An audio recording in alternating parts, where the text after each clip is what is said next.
by the way. Yep, we got Hello, people. we got a new member in the party. There, Mike. Yeah, Sir Pharamond is his character. He has been a squire alongside you guys in Sarum. You know, he grew up alongside you guys, trained under Dame Aspara and all that, just like everyone else. And he also participated in the battle that happened yesterday, and he was also knighted. For those of you that have been around him quite a bit, he has he is overly valorous. It's like he every time you guys do anything, he has to be or wants to be prominent, you know, in the front, you know, take the lead and all that. Practically, how would like overly valorous differ from overly reckless? Reckless is you do things that is stupid, and that doesn't mean brave. Valorous, you do things that are brave. Some people might look at it as being stupid, you know, just depending on the situation. But like a reckless person would jump off of a 2-story building because they're reckless. That has nothing to do with being valorous. So like a reckless person would expose themselves to danger because they didn't realize the danger they were putting themselves in, but a valorous person would expose themselves to danger because they believed it was the right thing to do, sort of thing. Exactly. You got it. You hit the nail on the head. That's exactly right. Okay, so if you guys remember, I don't know, is there music playing for you guys? Because there's no music playing. Oh, yeah, there's no music playing for me. No music for me either. Wow. Yeah, I don't hear anything. Oh, you could turn it off. So It says now playing, nothing. Yeah. you could turn the volume down. So I did. I turned the volume down, but I'm going to start it up. Well, I mean, in settings, we could turn the volume down so we can't move. Okay. So, I already had turned the volume quite a bit down. Let me go. Let's turn it down. I just wanted to have a little bit of noise in the background. So you guys are in the middle of a feast. I caught Sir Pharamond up to speed, so he knows about the battle, knows about the Robert coming back, you know, a couple of weeks ago. But I don't know if Aubrey, if you know any of this. No. Okay. So let me do a little bit of a recap, which will get you and our audience caught up to know exactly where we're at. Okay. So let me see if I can remember. I'm going to do this all off the top of my head. It started with Sir Lycus, the Marshal of Salisbury, meeting with a messenger from King Nantiliad, who sent a message saying that there were Saxons in the province, in his province or neighboring province, and that he was not only informing Lady Ellen and Robert, but asking for their assistance in the upcoming battle that King Nantiliad was going to smite these Saxons and kick them out of his province. And because Salisbury has always been good friends with King Nantiliad, they agreed to send troops. So Sir Lycus gathered up some knights, not all, but some knights to go, and their squires, to go participate. And Robert was the squire for Sir Lycus. So Robert actually went off to war. Your knights had stayed behind as part of a garrison for the keep. And so you would be also staying behind in the garrison, along with Dame Aspara. And so Robert goes off, and then a few weeks later, you guys were in the middle of training, if I remember right, and that's when Robert came back. And he came back with a handful of his men, and the majority of his entourage, his army, we'll call it an army, were slaughtered at the Battle of Netley Marsh. There were more Saxons than they could count, and they didn't realize how many Saxons there were. King Nantiliad was also slain, as well as Sir Lycus. So,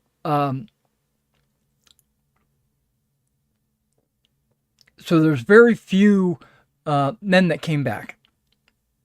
And then there was a time of recovery, licking wounds, grumbling about what had happened and stuff like this.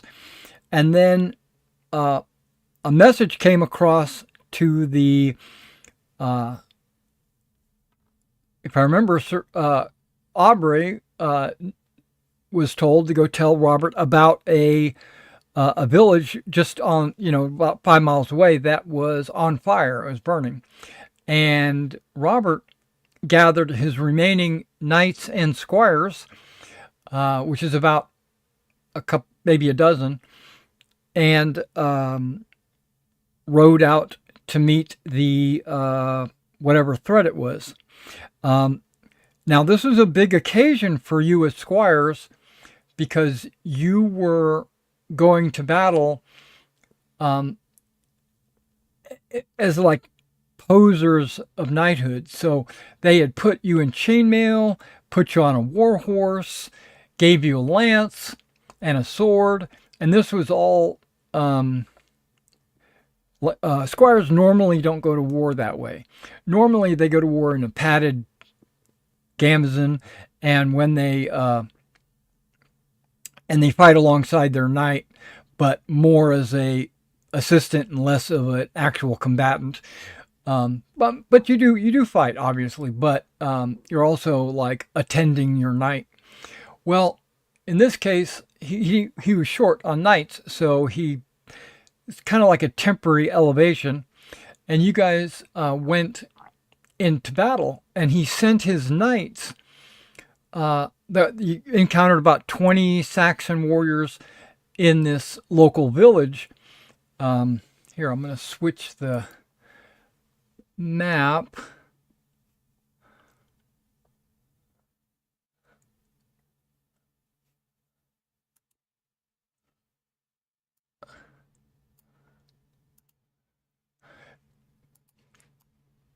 Yeah, if you look, Sarum being right in the middle of what you guys can see, Wilton is this little town a little bit off to the side there. It was the Battle of Wilton is where it was.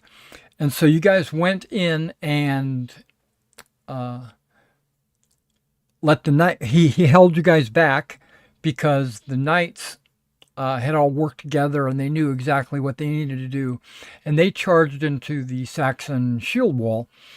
While when they did that, there was a group of Saxons that were trying to get away with some sheep and maybe a couple of chickens and stuff like that.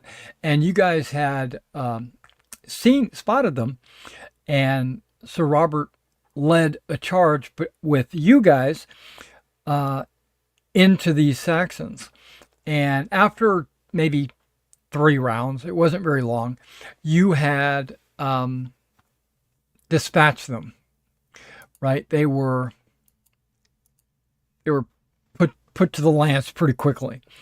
And then whatever remaining Saxons in the shield wall that were remaining, the knights had chased them down and no mercy, right? And so everybody came back to the castle, Sarum, and let me switch the map. This is also, not only am I switching the map for you, I'm switching it also for Sir Pharamond as well, so he can kind of see some of these maps. Yeah, so you guys went back to the castle, and Robert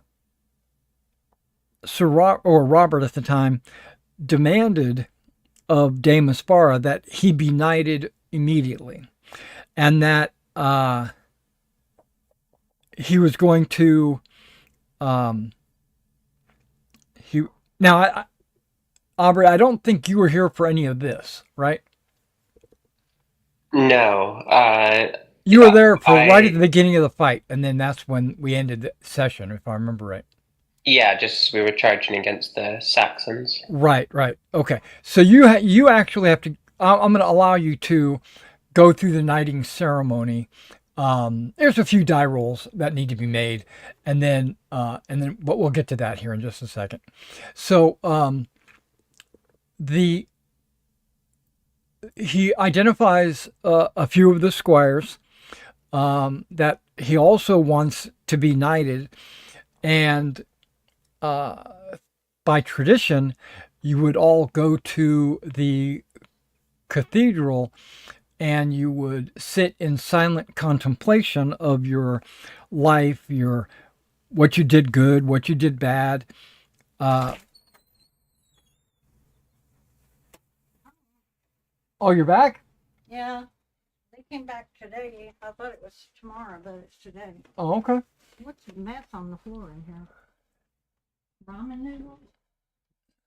Who ate ramen noodles? I did.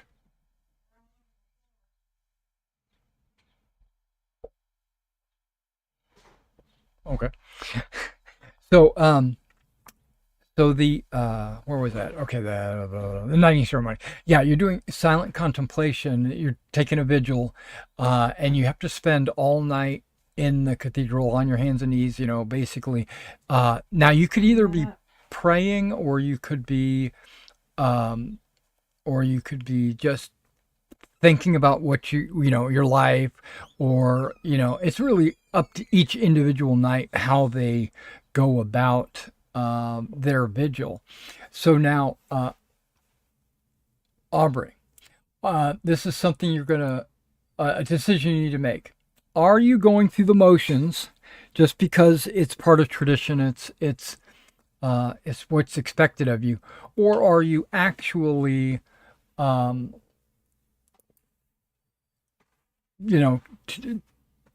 reflecting on your life? Or are you also maybe praying a little bit? What's going on in your mind?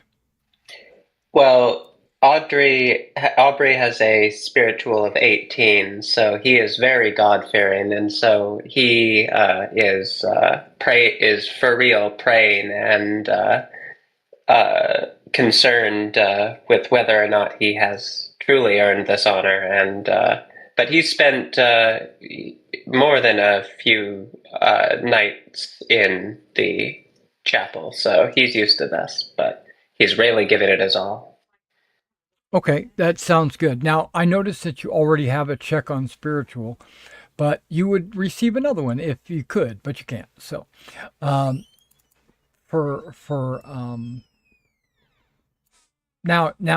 because it's an all-night affair, and Oh, it's sorry. this, The checks were for the virtues that, for the Christian virtues. Should they not be checked automatically? no. You should have no checks unless you were told to have checks. All right. In And that case, then I will check spiritual then. there you go. What about horsemanship and charge? Why are they checked? That was from training. Okay, sounds good. That's right. Okay, so yeah, you get a check by spiritual. Now, because it's an all-night affair and it was the night immediately after the battle, you need to make an energetic roll.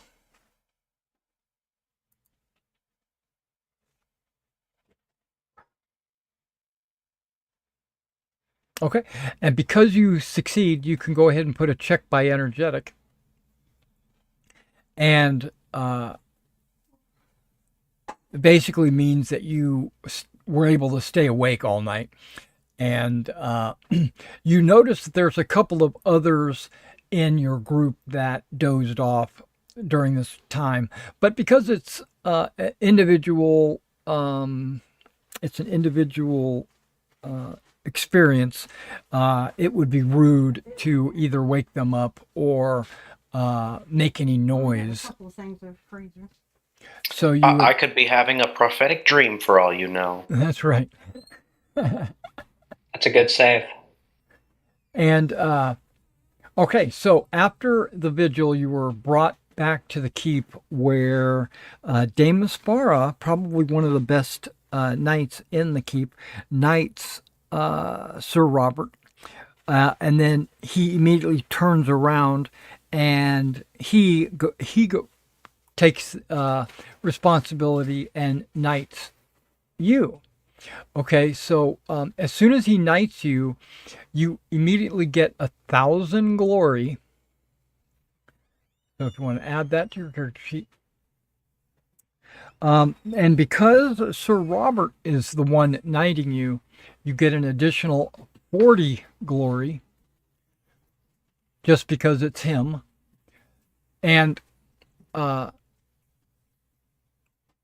And then once you're knighted, slaps you across the face and says, this is the last blow you'll ever receive without, responding, and blah, blah, blah. And then he says, are you willing to die for me, basically protect me and my household and my, are you willing to do that? They want me to wash it down to the first. That's a question. And of course, Aubrey is. Okay, so you say, yeah, okay. Wanted to check the- Now, when the knighting is over, he asks each of you individually, which they've already given their answers, but he comes to you and he says, would you like to be a part of my household? And of course, he would. Okay. It's a great honor. Yeah, it would be. It's actually 50 honor. You get to add not honor, glory. You get to add 50 glory. So you should have gotten 1,090, I believe, is correct. 40 for Robert and 50 for the glory. Now you, by tradition, everyone runs outside and performs what's called the leap. And then what everybody does is they try to jump onto the back of their horse in one leap. You got to leap over the rump, and jump into your saddle. And to do that, you have to make a dex roll. Here, I'm trying to put that in the refrigerator outside. There, no, so- Okay, so yeah, you jump onto the back of the horse. You don't make it all the way. You land maybe on the back of the horse and slide back off or whatever. Perhaps if he was a slightly taller man, he would have made it. Yeah. But alas, Aubrey is quite short. Yeah, but you don't fall on your butt. You don't do. Nobody actually fell on their ass. About half of you made it onto the saddle. The other half did not. It's kind of like a friendly challenge just to see if you can do it. It's not it's impressive, but it's not like everyone knows it's hard to do. You know, just to jump on the back of a horse. Some people can do it. Okay, so all right, so that's pretty much got everyone caught up to where you're at, and then that night there's going to be a feast. So Robert advises, the cooks to cook the feast, and we're gonna have special guests. We're gonna all the newly knighted squires, all the new knights are all gonna sit at the high table, and you're gonna be the guests of honor, and a bunch of knights and a bunch of ladies come in from various locations to attend this feast. So now we only did one round of the feast. We were getting ready to start the second round of the feast, but because we have two players present that didn't get an opportunity to play the first round, I think it would be good to stop right here and continue the first round with the new players. That way, everybody gets a chance to do the first round. Let me move you to the And feast. It's only fair.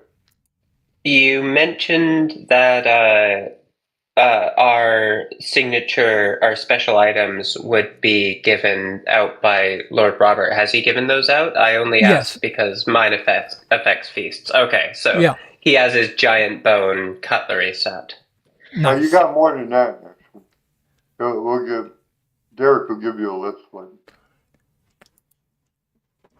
Yeah, you're actually given everything in your handouts. If you go to your where it says the folder is under players, and it should be under handouts and then items.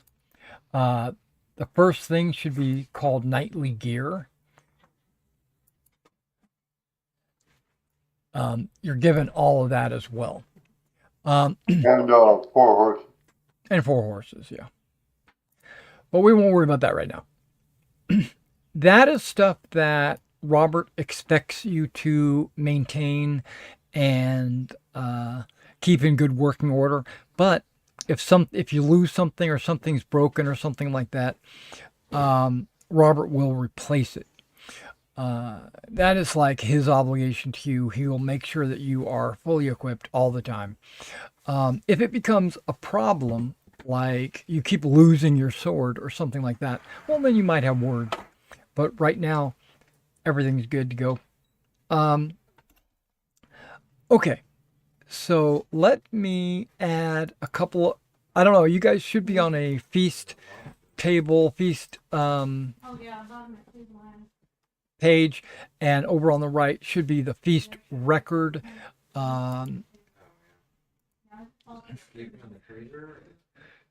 So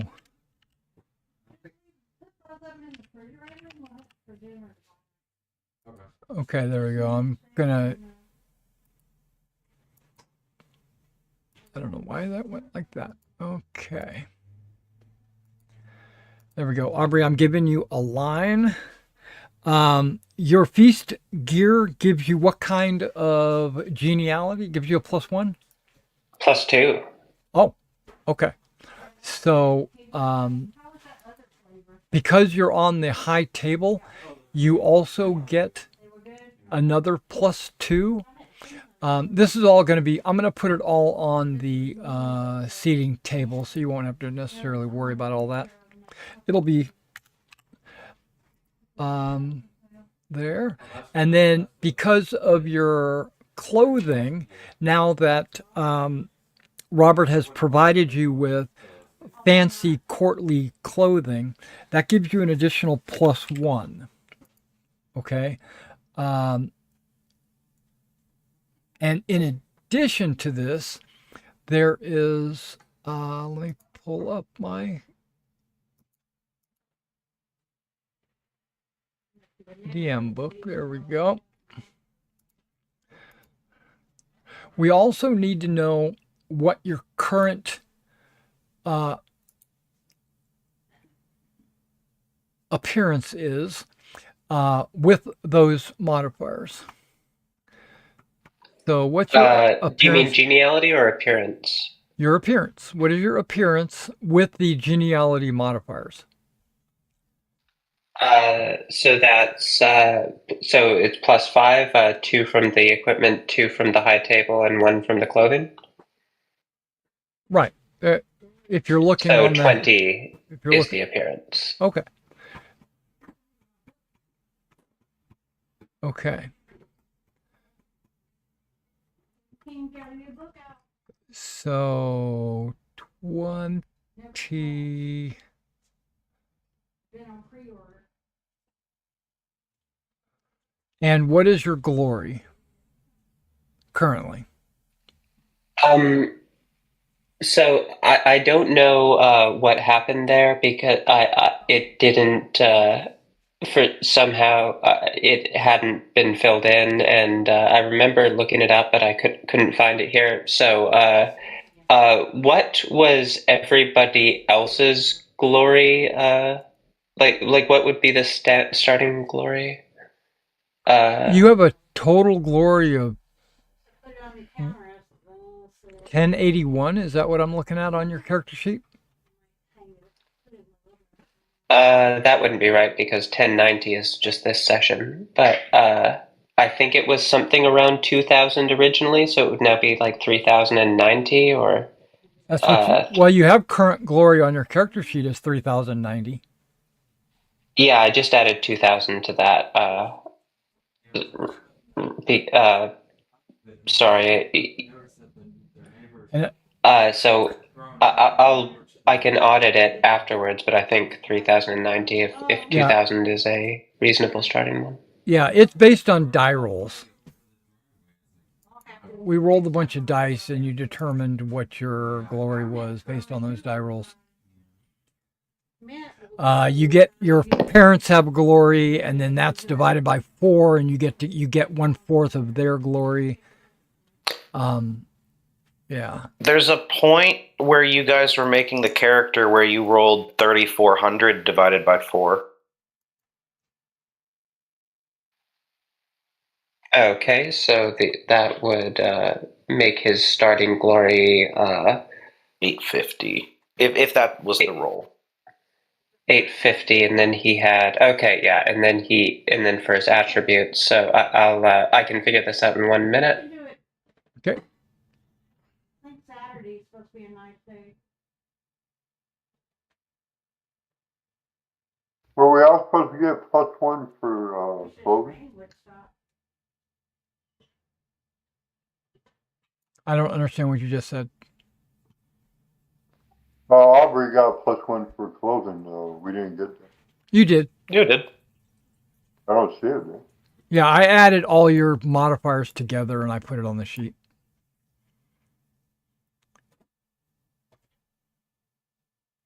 Sanson, you got a +5 plus the +2, so you're actually a total of +7.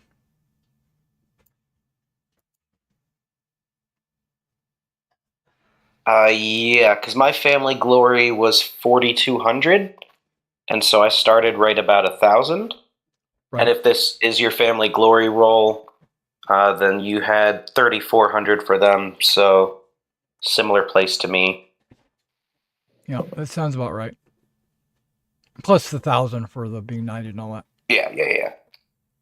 So now I'm at like remember 22. my +5 came because of the actions at the feast. Most of those pluses. So I don't remember getting a +1 for clothing. I added in there. I've already added it in. I have a high appeal too. I understand. For a trait that is high but not exalted, I know you get a glory bonus. Does anyone remember what that is? I'm looking it up now. I feel like it was like 15 or 25 or something. It's 15 for every trait that's higher than a 15.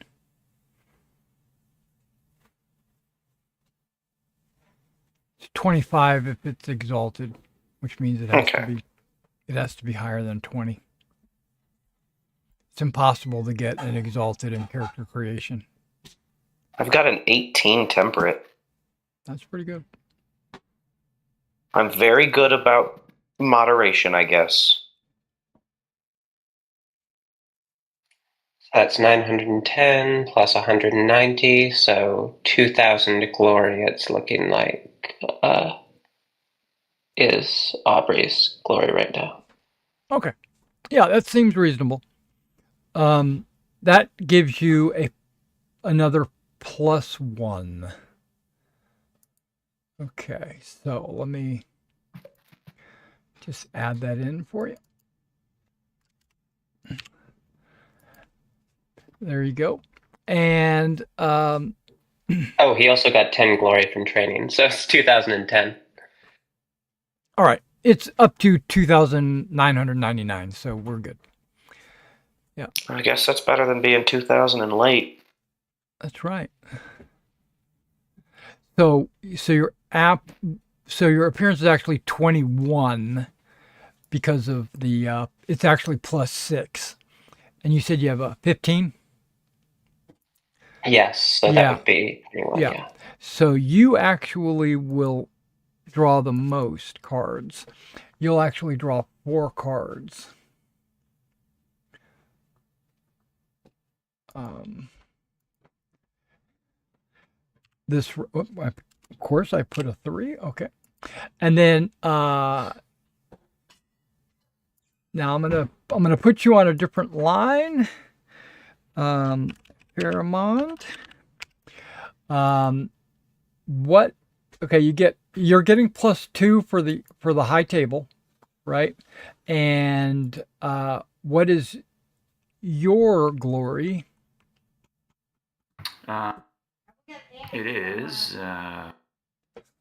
3,165. Yep. So that's another +2. Okay. And then your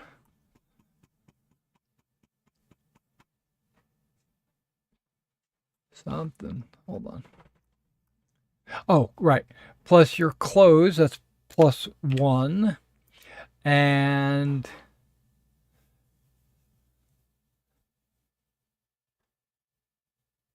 so that's 3.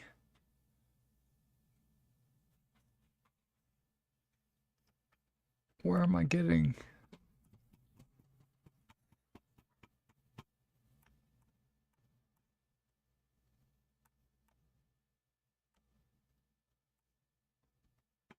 Okay. I'm not going to worry about it, but we never got a +1 for clothes. Okay, I've already said you did. I already said you did, and it's already added in. I remember us adding it. I do too.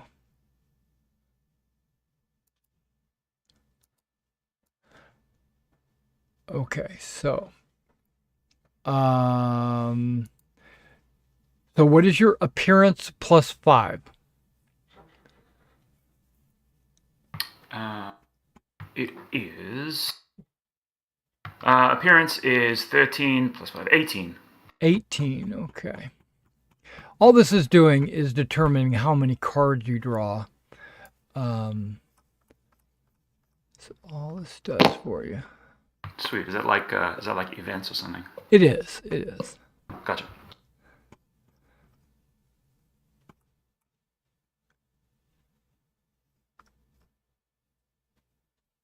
You said you had 18? Yeah, 13 plus 5. Okay. So you actually draw 3 cards.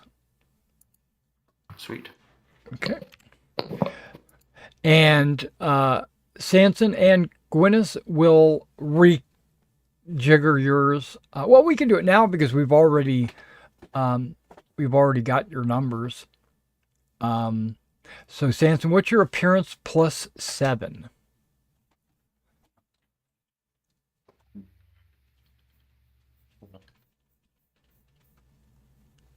24. Wow. That's 4 cards. So in round 2, you're going to draw 4. Okay, and Gwyneth, what's yours plus, what is it, 5? Yeah, plus 5? 16.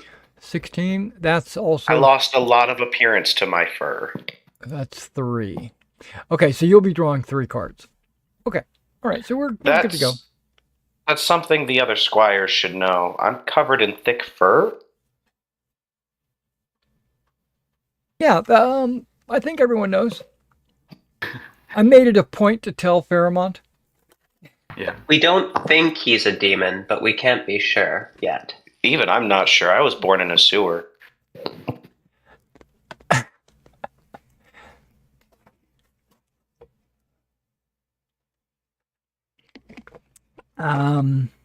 Yeah, that's nice.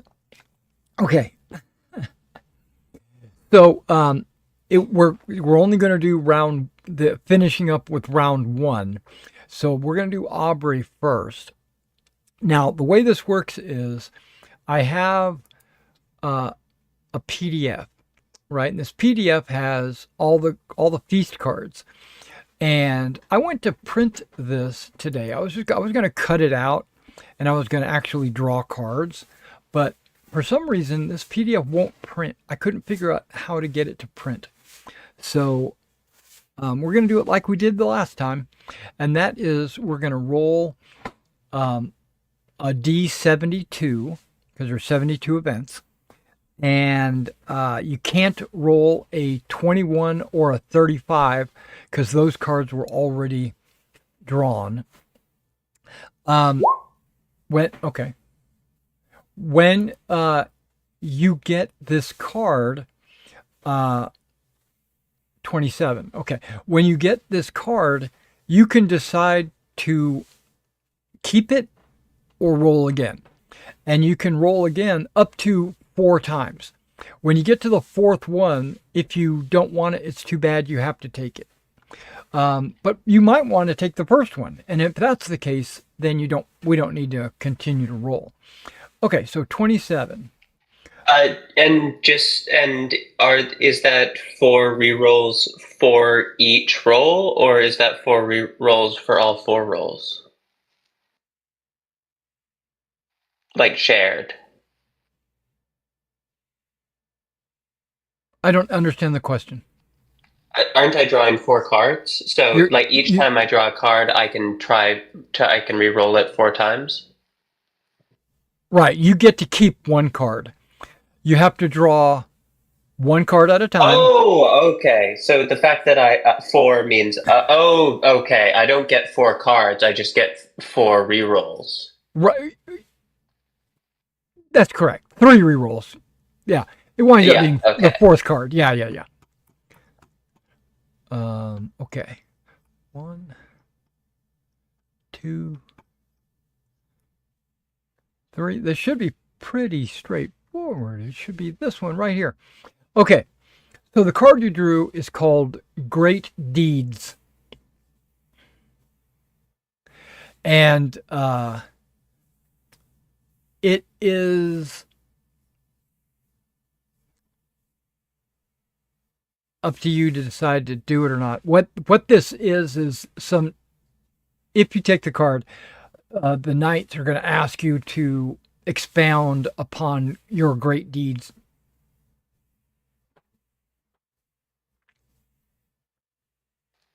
It is a really good card.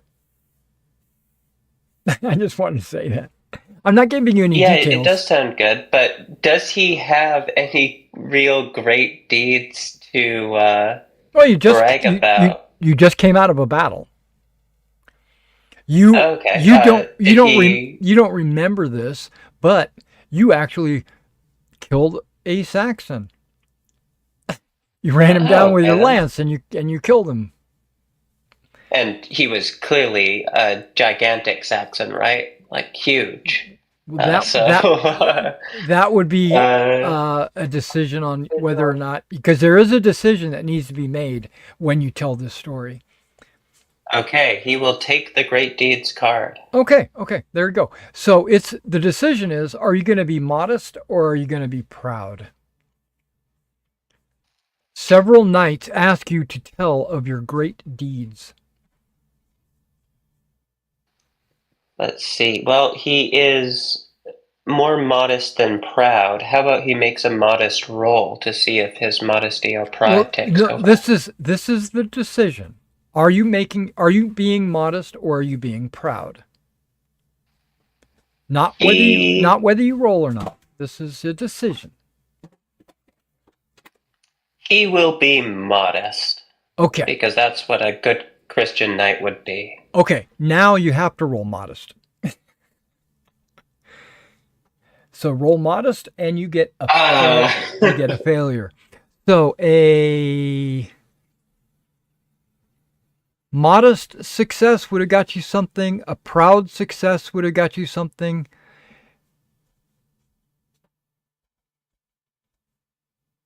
And a fumble would have got you something. So you just got... You tell a great deed. Okay, tell a great story. Go ahead and tell me a great story. Make one up. You can just make it up.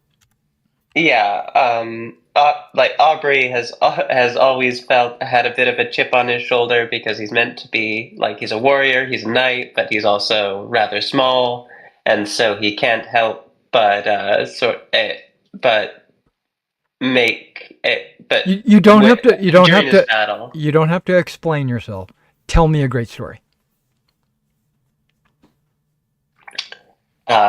He rides down the Saxon and No. You tell me a story.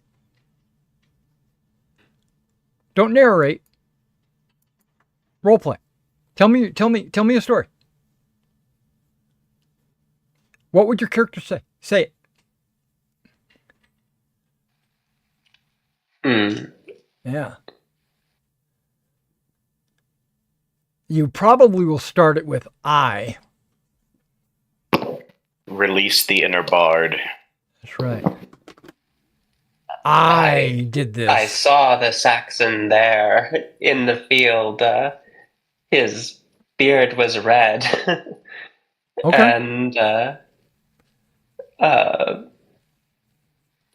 these knights are listening intently. yeah, leveling my lance at him, it was not even, for the Saxon stood. Saxon must have had giant blood. I thought for you were he being. was. I thought you were being modest. Didn't he fail to be modest? You failed to succeed, but you were still being modest. Your story was you were trying to be modest. Oh yes, and this can still be modest. But as he rode towards him, as I rode towards him, leveling my spear, at the last moment, I realized that I had misjudged and that my aim would not be true. But then the Saxon, as he attempted to dodge my blow, God guided him onto my. As he tried to jump free, he instead jumped onto my spear, and Okay, in the middle of your speech, Dame Aspara stands up and says, "Here, that's a great story." I wasn't there. She wasn't there. She was still in the castle. She says, "But you have succeeded in all of our trainings, and I suspect that you were just trying to be modest." I know it probably was a lot more brutal than what you're describing. And then she sits down.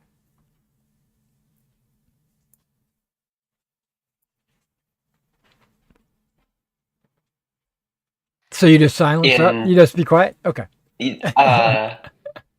Indeed, it was. The spear caught him in the mouth and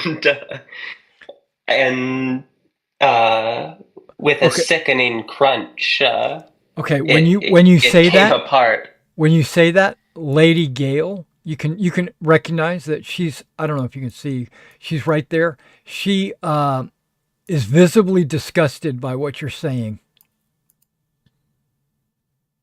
Like, oh, in the face. Ah. She's like, oh my gosh, I can't believe it. And at that, Aubrey is ashamed with himself. And And then and the he says, but many men slew many Saxons that day. and the knights go, well said, and they bang their mugs on the tables, and they're like, that is a good story. And guess what?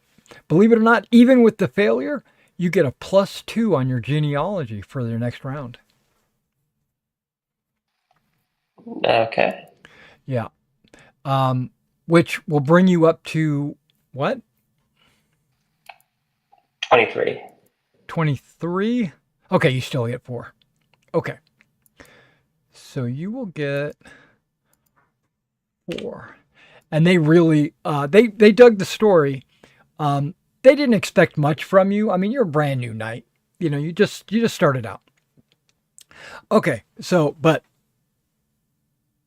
you were brave enough to actually, tell the story and all that. Okay, Pharamond. You get to roll a D72, and don't get a 21, a 35, or a 27, unless you have to. Nice. Okay, that is a number. I'm going to count backwards from 72. It'll be easier. Oh, there are not 72. I see there's 2 blank cards. There's only 70. Okay. Okay, so you get this card. It's called, now you get 3 chances, but on this first card, it's called Who Are You? And somebody in the room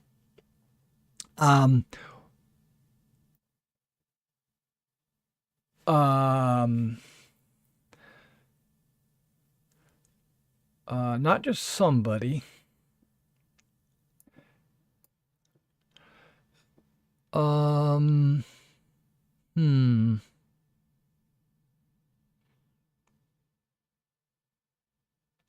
Let's roll a die.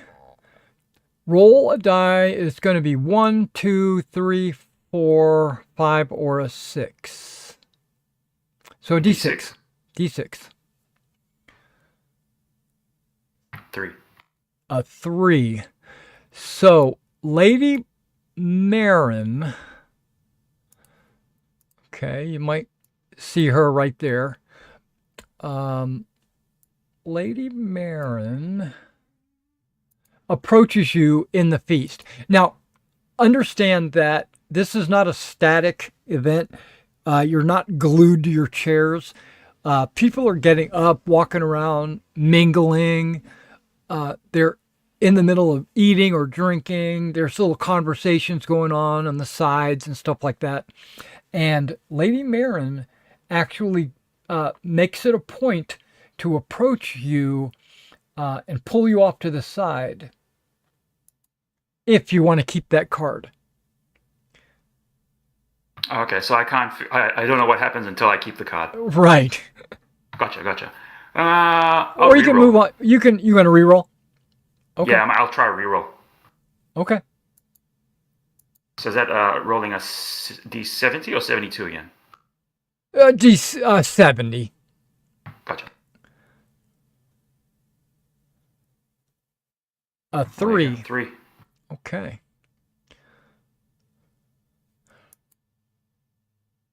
Okay, just a second. But just so you know, 69 is burned. And now 3. Okay. All right, so I'll figure out a way to get these to print for some reason. I don't understand why it wouldn't print. This is a game of dice. There are knights who started they had gone off to the side to throw some dice, and they've invited you to join them. Or not. Yeah, why not? Okay. Okay, so you'll see these three knights at the very bottom of the map. The Sir Clarion, Sir Everin, and Sir Avalok have all started throwing dice. And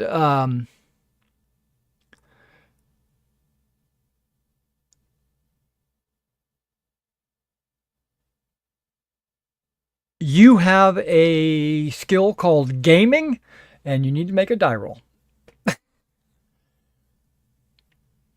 Oh, I'm terrible at that one. Yeah, you just click it, it should roll, and you fail. Okay, yeah, you're terrible at that. It's not a fumble though. That's good. Just failure.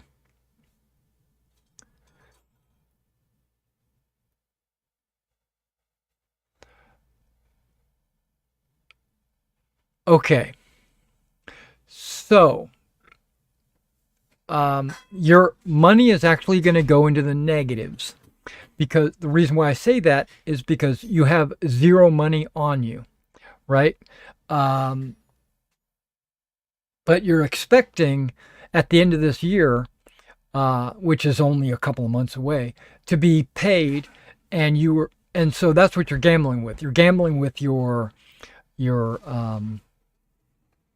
projected earnings, and Yeah. it's your roll minus your skill is what you lose. So 9. You're going to lose 9 denarii. Okay. Just so you know, a librum is like 250 denarii. Something like that, I think. A sword is like 125 denarii. If you needed, like if you commissioned someone to make you a sword, it would be about, depending on the quality of the sword and everything, but you can expect it to be right around 125. So 9 is not a huge amount. You won some, you lost some. The balance came out to negative 9. Okay? Sweet. All right. Okay, so the feast continues for your friend Sanson. He gets up and starts playing one of the instruments. I think you said flute, right? No, look. A lute. The lute. Okay. So he's playing the lute. He's playing, he took it from one of the minstrels, and the minstrel was very happy to let him take over. And he played a little song for everybody. You also saw Gwyneth get up and dance. Who did you dance with? Was it Lady Jenna? Yes, the Lady Jenna. Yeah. And I believe I did poorly. Yeah. You backed into somebody that in the middle of the dance floor or whatever, and didn't fall down though. And she was appreciative of the dance, if I remember right. She was like, "Yeah, okay, thank you for asking me to dance." But you can go ahead and make an intrigue roll. Go ahead, Gwyneth. Make an intrigue roll. Intrigue is it's kind of like reading body language. Do our bonuses apply to this because it's a feast? If intrigue is appearance based. I don't know if it is or not. I don't think it is. Okay. It might be, but I don't think it is. Well, I'll roll it and let's see if it even matters. Okay. It didn't even matter. I pass.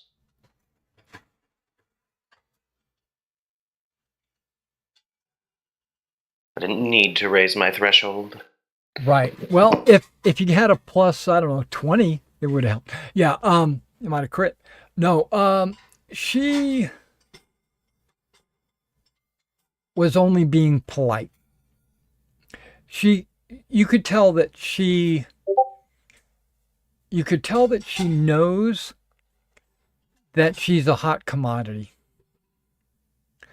And I say that because she's a widower. Her husband just got killed in battle, and she has a pretty big estate, and she expects all the men in the county to come after her for her money.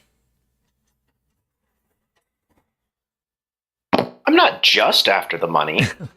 Right, but that's what you get from her. That's what you get That's from just her. half of it. Yeah. She has huge tracts of land, right? Exactly. Right. A bountiful dowry. She does have a good dowry too. All right, so we're gonna jump into our Paramount, what'd you get? You did the game of dice. Game of dice adds +0. Okay, that's fine. So that gives you still a +5. So that's not going to change your total number. All right, there we go. So you'll draw 3 cards this round as well. Okay, so really, who wants to go first? We don't have to go in order. It's not like we're not rolling initiative or anything. It's voluntary. Who wants to go first on the cards? I'll go first. Okay. I Sam. think I'll go first. The fifth. Okay, so you're going to get 4 cards. So just draw one. It's a dice 72, or 70, and don't roll any of the numbers I put up top. It's all right. I'll tell you if you Nope, do. I forgot the R on it. Oh, yeah. Yeah, they don't make a D70. That would be pretty cool. Okay, a 14. Okay, 14. That's 9. Okay, the first card is Be Valorous. That's the name of the card. There's a decision on the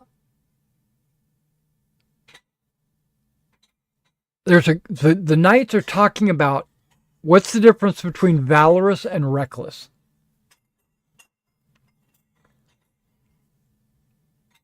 Just like we were talking about earlier. Do you want to get involved in this conversation? Sure, yeah. Okay. All right. So the knights, and I'm talking about the leader of the group. Let's say Sir Bar, the Weeping Knight.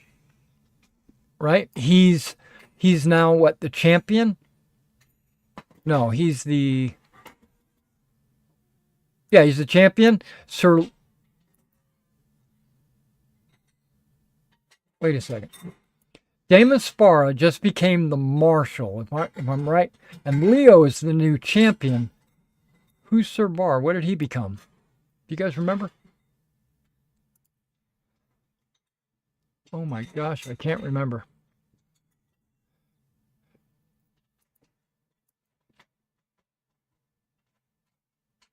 I don't think he took over the training. Give me a second.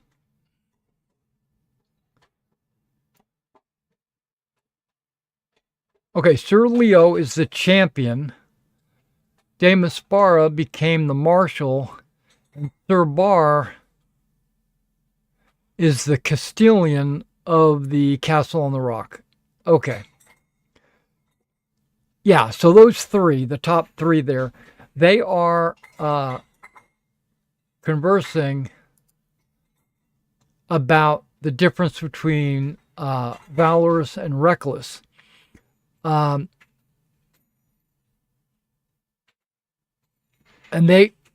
their conversation revolves around being brave or being foolish. So you can make either a valorous or a reckless roll. Which one would you like to roll against?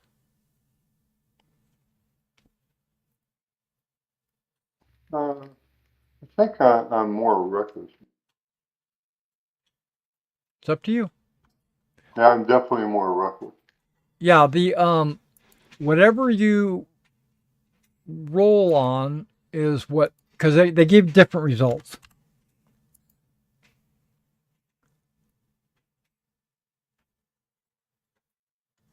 Reckless.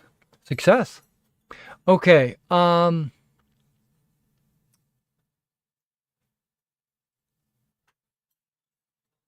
Okay, you got a reckless success. So through your conversation, the knights wish you luck.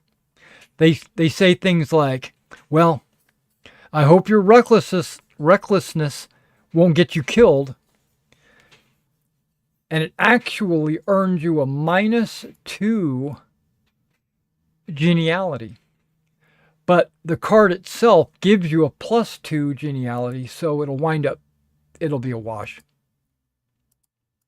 So let me just delete that. Danger doesn't scare me. I just go in there and do.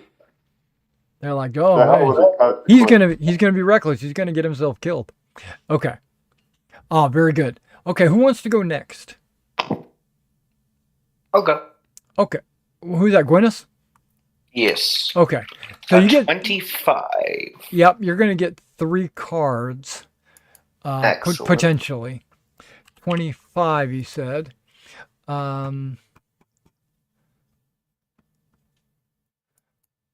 Make sure I'm on the right page.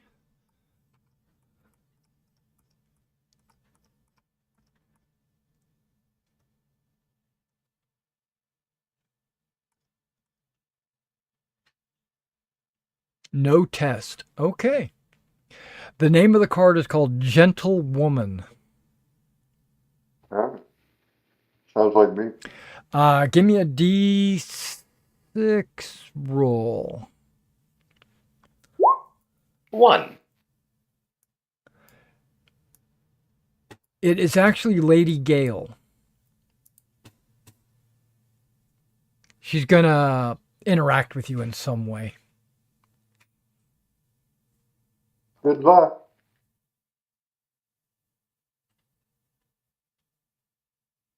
Yeah, sure. Okay. Unfortunately, this is the last round because remember this feast was only going to be 2 rounds. But let me give you a +2 there. You would have. That's all right. It didn't happen. So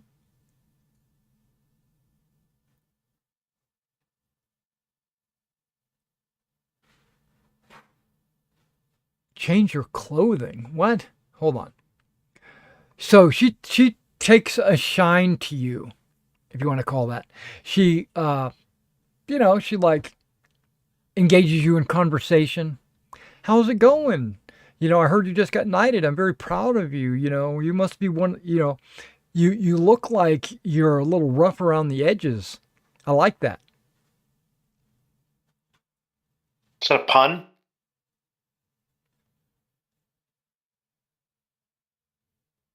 I don't mean to insult you. Oh, no. I thought it was funny. No, you think what? That you Oh, you think I'm funny. And she Humorous. Funny like a clown. Yeah, so I'm a clown. No, Witty. well, I see you're wearing last year's fashion. Yes. Maybe we'll have to do something about that. Could you help me with that? I'm not very accustomed to shopping fashion. Maybe you could show me the ropes. Well, first of all, you don't do any shopping. Well, no, that's not really true. You used to do shopping. You don't do it anymore. When you were a squire, you had to buy like stuff for your knight. Oh, right, and they wouldn't just go to a clothes store. That's the tailor. Right. They Perhaps you could introduce me to your private tailor. We could make a day of it. well, so you think I'm well dressed? Yes. Okay. So, Is she not? She's she's well dressed. she's at a highish table. She's above the salt. She's not. Yeah. She's close to the salt, not above the salt. You're above the salt. But yeah, but she's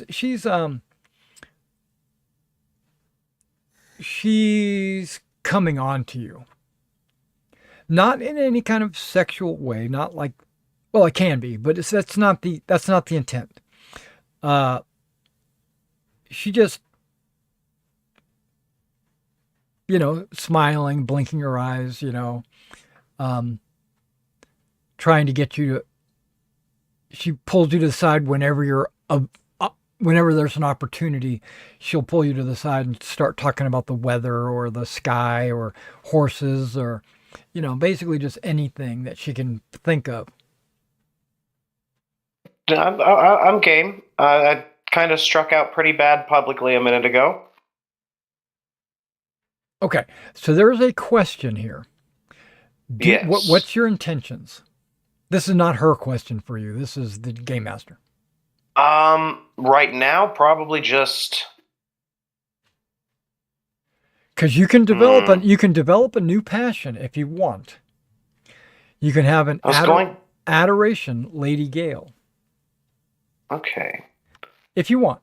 Now, I think I've got some notes on her in the handouts. I'm going to pull it up for everybody to see. Robert's Court, ladies. Lady Gale of Boyton. Boyton is a town. She's the chief handmaiden to Lady Jenna. It all is this one. She has a significant dowry. And she has the Boynton Manor. She'll have to split it with her younger sister. That's what accidents are for. And she does have a pretty good appearance. Meaning, it's not always looks, it's also personality. She has I was going to say a 17 when 18 is like maximum. Yeah. Wow. I was going to say I feel like I'm just trying to make connections, but I'm an 18-year-old who just got knighted after his first big battle. I'm hoping to win a lady's favor. Okay, so take adoration, Lady Gale, and D6 plus 6 is what it starts at. Lady Gale.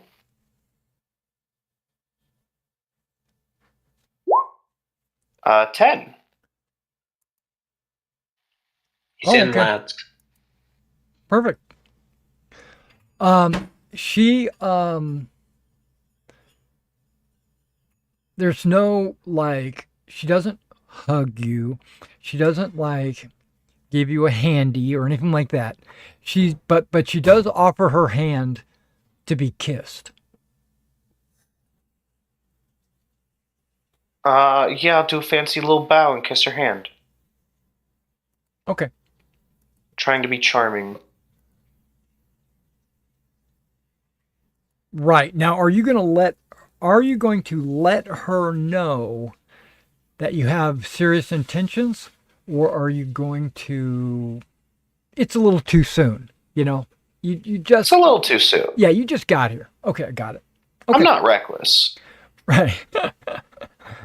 Hey, Could be considered valorous. No, I know. That's fine. Okay.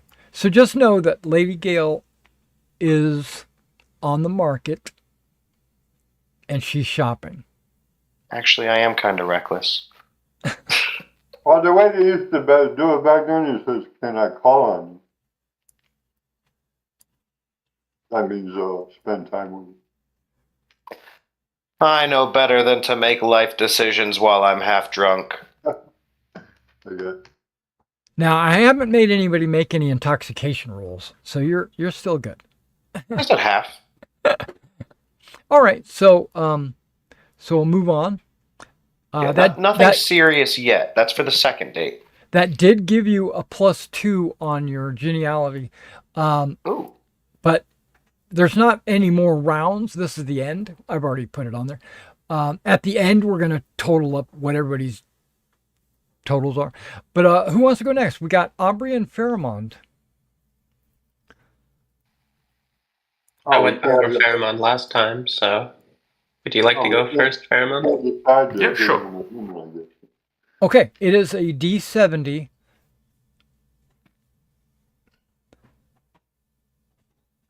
To see kind of what happens to you. 48? Okay.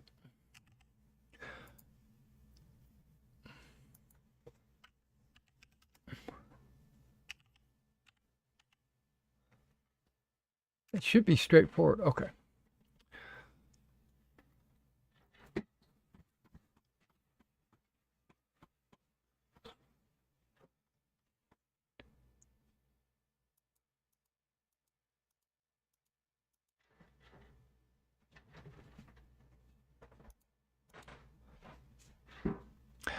Speaking of which, your first card is called Mead. A large keg of fine mead is brought in. All right, now we're talking. Do you want to... Yes, please. You take this card? Yeah, I'll take it. Okay, so it's a choice. Are you going to be temperate or are you going to be indulgent? I'm going to be, like I want to impress the knights and stuff like that. I'm a bit valorous. I'm going to be a little bit indulgent this time. Yeah, I'm going for indulgent. Okay, so you're rolling indulgent.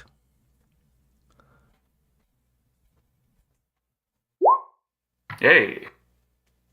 Oh. That's a success. Okay.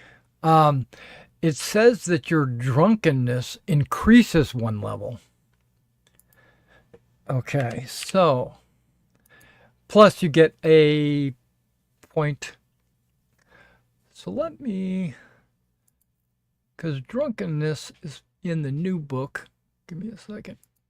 Let's see if I can find it.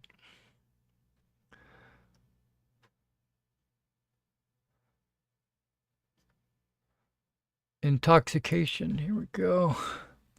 Do you think Pheromond's a heavy drinker in general? Or is he cutting loose? Yeah, I think it's just cutting loose. It's been a big battle. He's happy. He lost a bit of money, unfortunately. So. Common ale is called small ale. Wealthier lords have professional brewmasters. Sometimes put hair on your chest, kid. Sometimes cinnamon and ginger.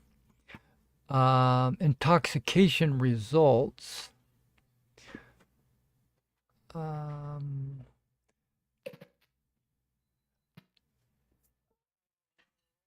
Okay, you're not in the presence of enemies. It's not a royal feast. It is mead. Okay. So that's going to be a +2.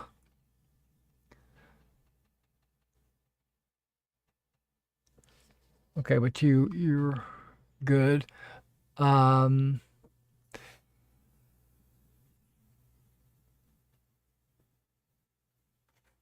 Regulars.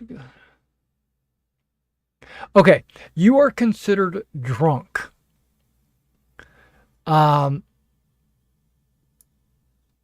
You get some modifiers.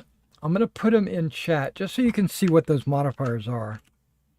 But basically, you're getting a +5 to flirting, orate, lustful, and reckless, and indulgent, and valorous. So you get brave, I guess, when you get drunk. And then you get a -5 to all other skills.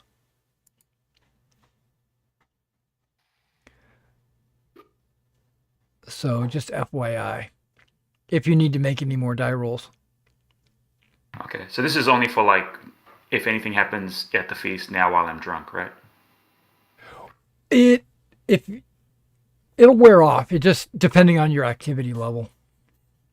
Gotcha. But yeah, it's just a temporary thing, right? Yeah. Gotcha. You're not Yeah, you're not roaring drunk. You're just drunk. So, I mean, you're slurring a couple of your words, and you're a little brave, but you're not stumbling. You do get a -5 to do complicated things. But okay, so that's pretty much the feast.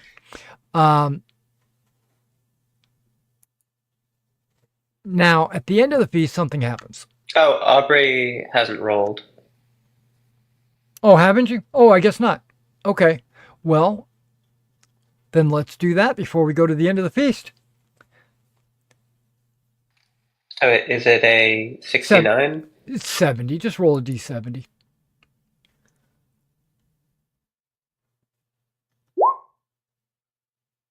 $38. Yep, that one's still available.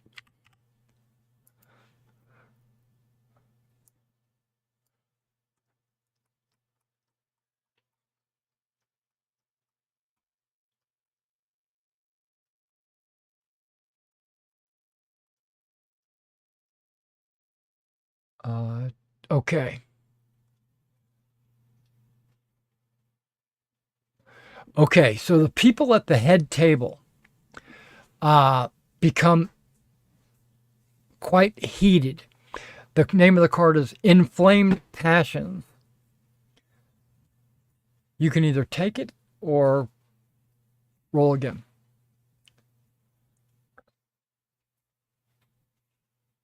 So basically, they're talking about some subject that becomes really heated. And it revolves, I'm going to have to tell you, it revolves around Robert and his sister, Jenna. Hmm. Well,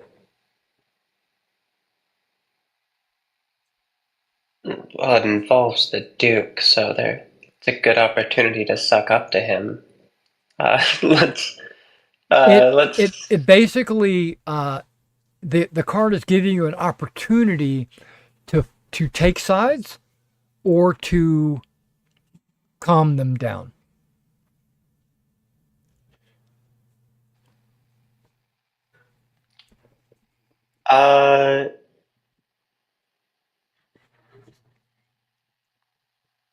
I'll take something else. Okay. Okay. Draw another card. 61. Okay, that's available.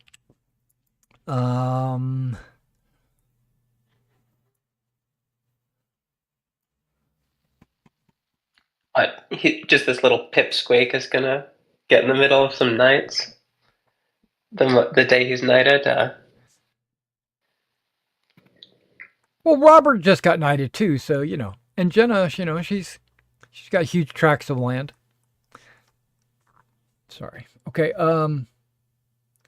Trying to do math here.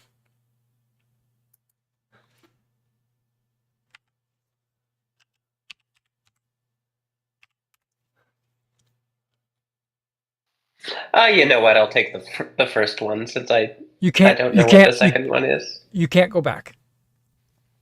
Okay, but I'm just saying I don't actually know what the result is. Oh, that's true. That's true. I didn't actually pull the card, so yeah. Okay. We'll go with that. We'll allow it. Now I don't know where the card, where it is now. 38. Okay.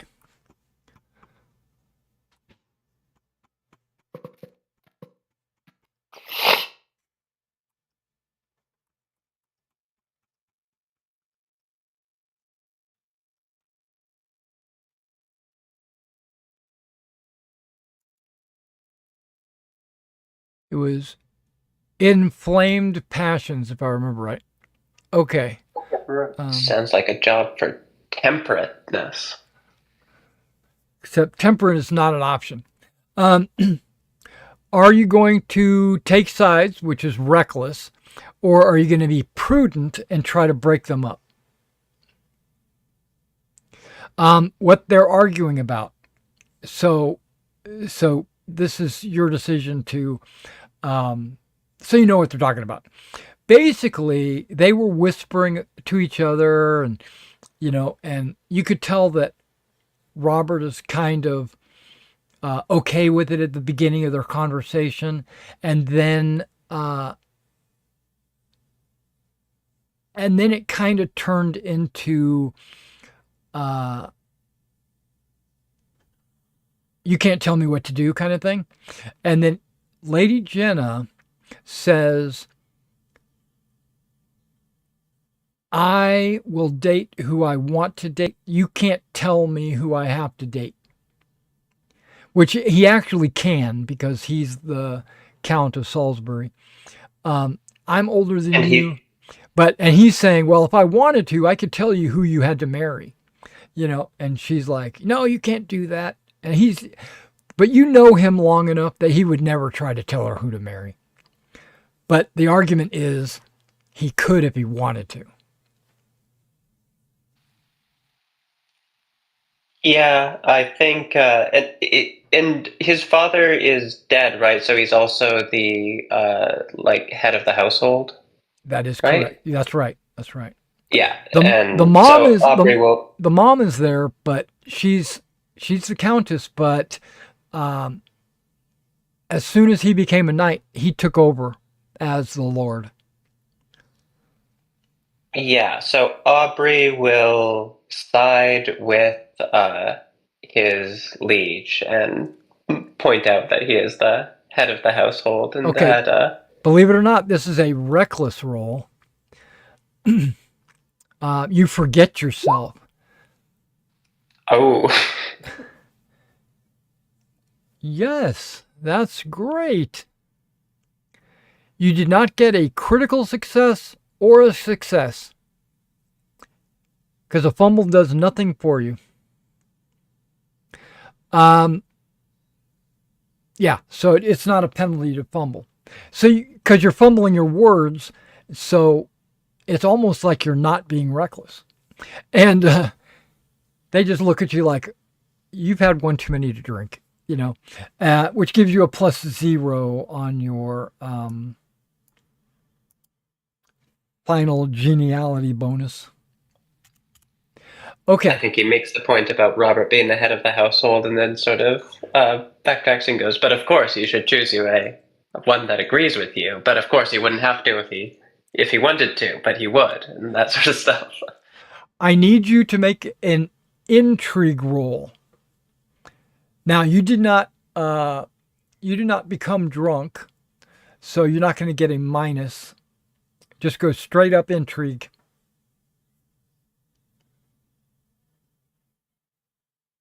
Okay. So you notice that Lady Jenna winks at somebody, but you don't know who. Someone.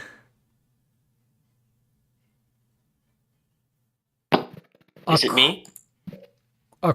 It's here. I'm going to give you an arrow. Hopefully you can see that arrow. Yep. Okay, in this general area, she's winking at somebody. But you don't know who. Well, sorry, could you do that general area one more time? Okay, well, Aubrey decides that it was either Pharamond or Kenrick. I wonder if I have...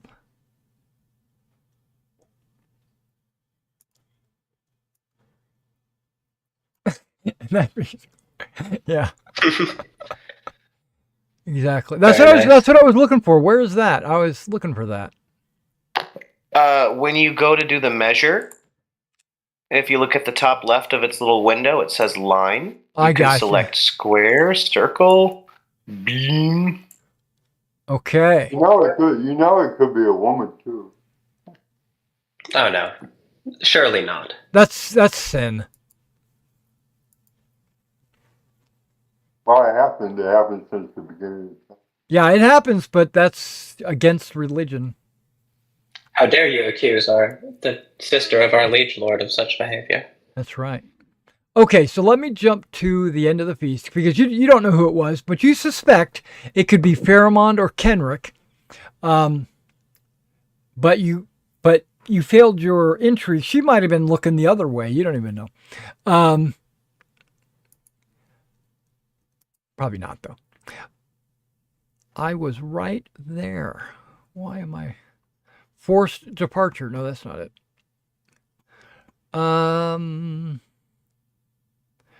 And for those of you that weren't here to know, it was the feast was cod tails, and the second course was lampreys in hot sauce. A lamprey is kind of like an eel.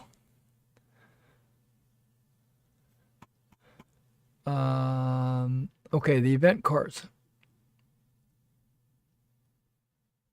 And nobody drew the host card. That's good. Okay.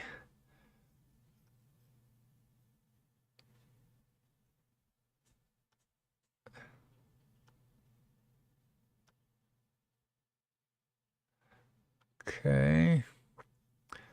Skipped that. Okay, departing the feast.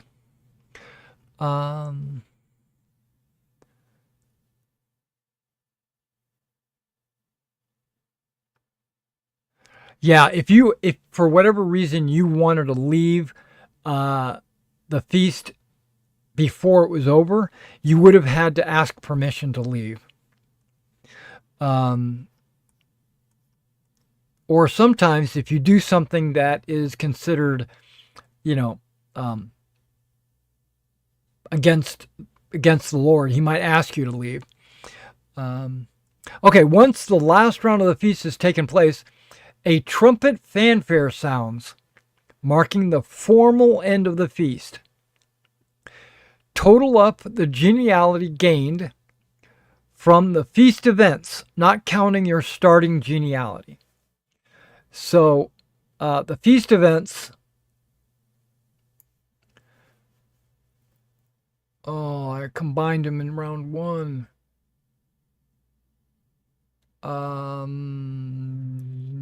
It'd be -1. Okay. I have a 1 from glory and a 1 from clothes. So that first one for me should be a 1 from the event. A 1, right. And then yeah. Just do a -1 from the total. Okay, I'll do some math real quick here. So Sanson's gonna have a total of 8. You're gonna have a total of 7. You're gonna have a total of 6, and you're gonna have a total of 4. Okay, perfect. How did Stanson end up with 8? Kept on succeeding. Because your event can give you a plus, and the for the die rolls, and then the card itself actually has a plus. Okay. Cards have up to like a +3 just for drawing that card. Yeah, when Robert took me to the side. And Robert, right, his event was Robert pulled him to the side, and he got everybody noticed that he got a personal conversation. Okay. And okay, once the game is starting, then compare these totals against the threshold, if the accumulated geniality is less than the threshold, okay, where's my threshold? Here it is. 7. Okay, the threshold is 7.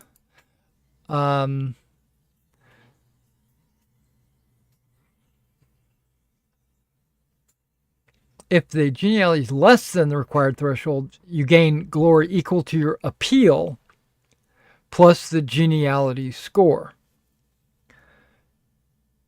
So, Aubrey and Pharamond, you get, what is your appeal plus your geniality? You get that added to your glory. And it's just from the events, like it wouldn't count clothing or anything like that? No. It's total. It doesn't say it says accumulated. Okay, so he was at 23, so it would be 25 now? Okay, that sounds right.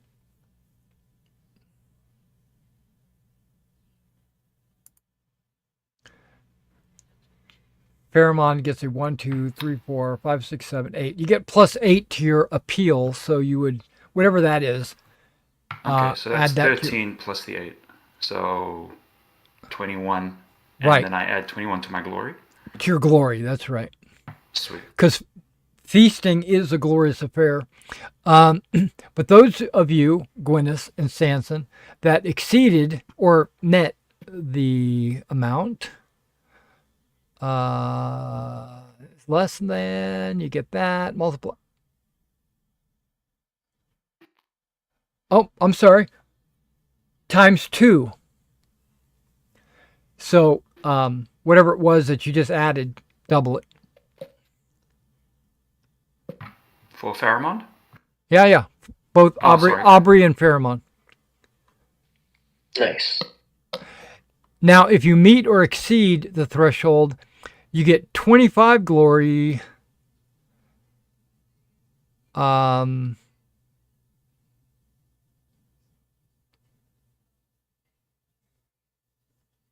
Times 2. So 50 glory. So Sanson and Gwyneth, you both get 50 glory. And the participants all say, it was fun. You kept this party alive. Loved the singing and the music playing. And Gwyneth, you made me laugh when you were dancing and all that. Basically, they said they're going to remember that feast. Like it's a memorable feast.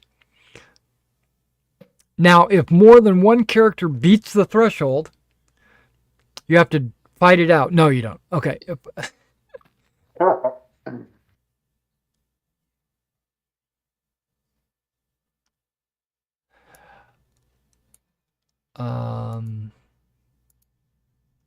Okay. So, it's not a tie. So actually, Gwyneth, you don't get 25 times 2. You don't get 50. Sanson is the one that gets the 50. You get your total geniality plus your appearance times 2. Just like Aubrey and Pharamond. Okay. So it's 1, 2, 5, 6, 7, 8, 9, 10. So 10 plus.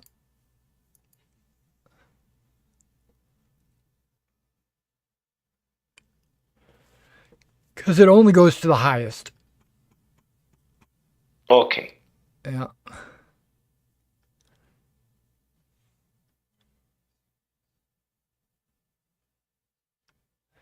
And everybody says Sanson was the life of the party.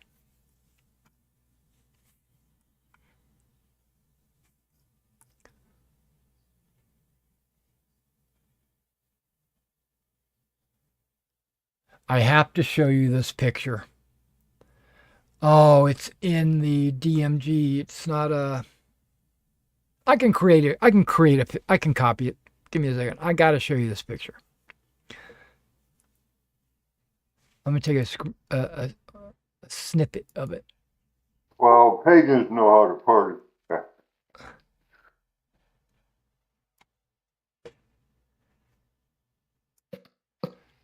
Okay, that looks like a good place to save it. I'm not even going to name it. I'm just going to drag it onto the map, and then I'll delete it after you guys get a chance to see it.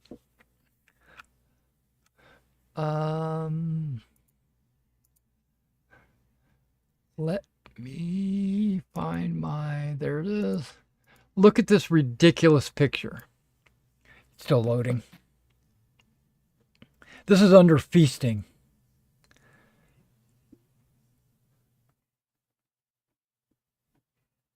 Do you see that? Very nice. It's a tree of dicks. And the lady is gathering dicks. She's collecting them. Is that like an actual medieval like painting? It's in the rule book under feasting. There's something they call not border art. They call it something else. All written by horny monks. Probably. There's a word So for it. feasting is always cards with no role playing. Type stuff.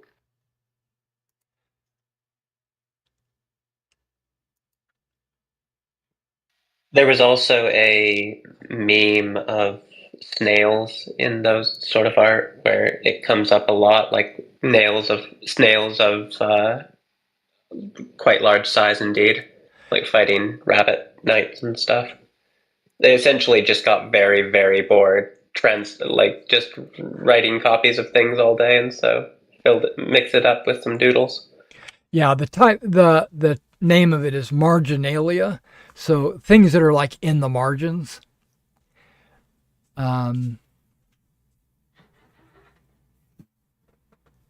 Okay. So that's the end of the feast. I hope everybody enjoyed it. Now we're going to continue our cycle. Now remember, a lot of stuff happens between the lines, like downtime and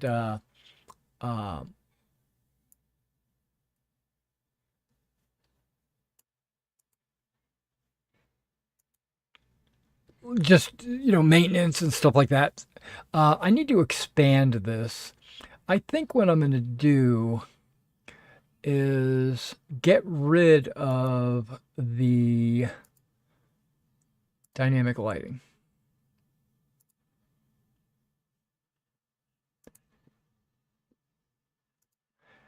I thought it would get rid of the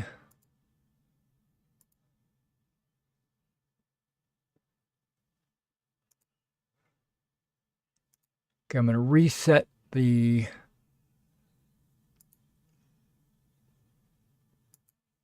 hide. Let's see if I can reveal full page. Okay. Everybody should be able to see the entire map now, right? Yes. Good. Okay, so this is Salisbury County, pretty much. You're familiar with Salisbury County because you and your knight had gone on patrols around or did all different types of things. Salisbury County, I don't know if you can barely see it. There, if you zoom in near Duplain, which is to the right, and the river, and then below it, you see like a little, it's very faded, but it's like a reddish line that kind of goes like this. And there's one that goes up like this. That's the border. That's Salisbury County. Okay, so, yeah. And if you look off to the right, there's Camelot. But Camelot doesn't actually exist.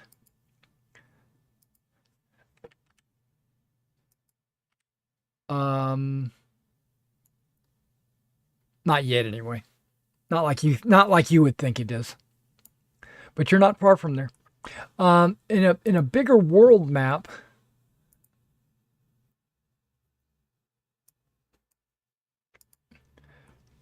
this is uh-oh. That's a little loud. Turn that down. Okay, this is, you see where it says Longris all the way at the bottom? That's like regions or what have you. And then you got Hadrian's Wall all the way at the top.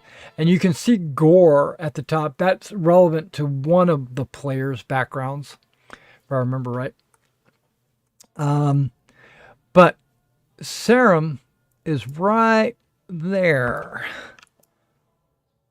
I don't know if I'm holding the right button down to get you to... Okay, shift. There we go.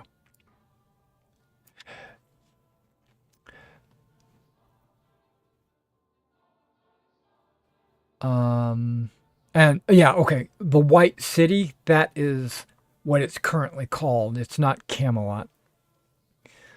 There is a Camelot forest to the south of Sarum. And if you look to the... You got Wessex and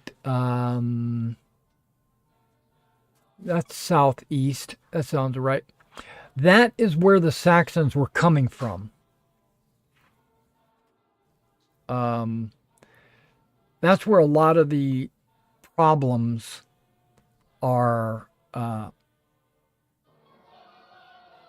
when it comes to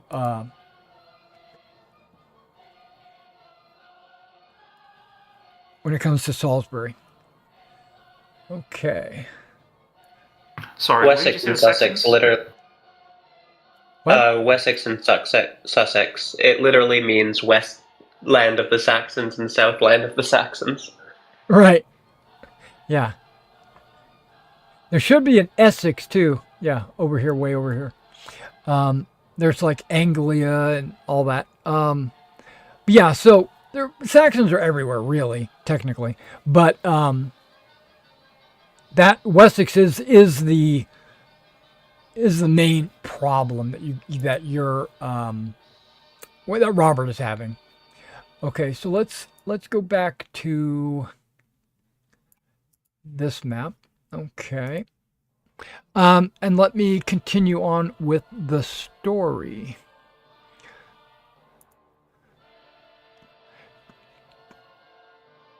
Now that you guys are knights and you have responsibilities, none of you have a squire, but Robert is actively working on that. The pages, there will probably be an opportunity in the next month or two to see a squire assigned to you. Crucible. Okay, there we go. It is still 5:08, but not for long.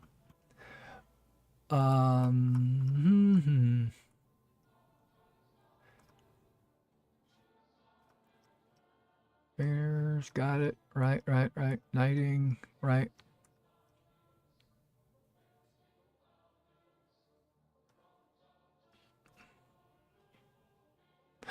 Okay. With this, the annual time for the year comes to an end. We're going to go through the winter phase with all of you, and we're going to take it slowly so everybody can understand what's going on. Let me get to the winter phase in the rule book. There's a few things that happen during the winter phase. This is primarily, it's a time to improve your character. Is that thing still playing? Okay, come on. Let's turn it off. We don't need that. Okay. It's usually like if you have a pregnant wife, they would give birth, or they would die in childbirth, or something like that. Or if you have wounded horses, they might die. Or if you have a squire, they would gain in skill. And if you had, things like that, all this happens during the winter phase.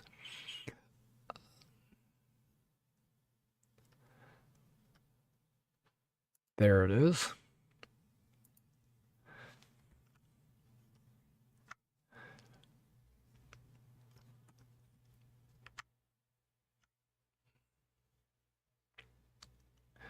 Okay, so the winter phase is set up into steps. And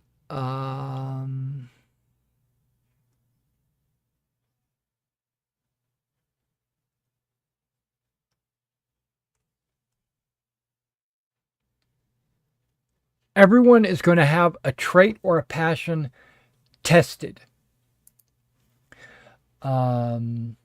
This is going to be a table.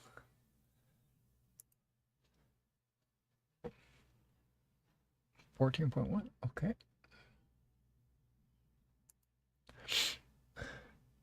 All right. So we're going to start.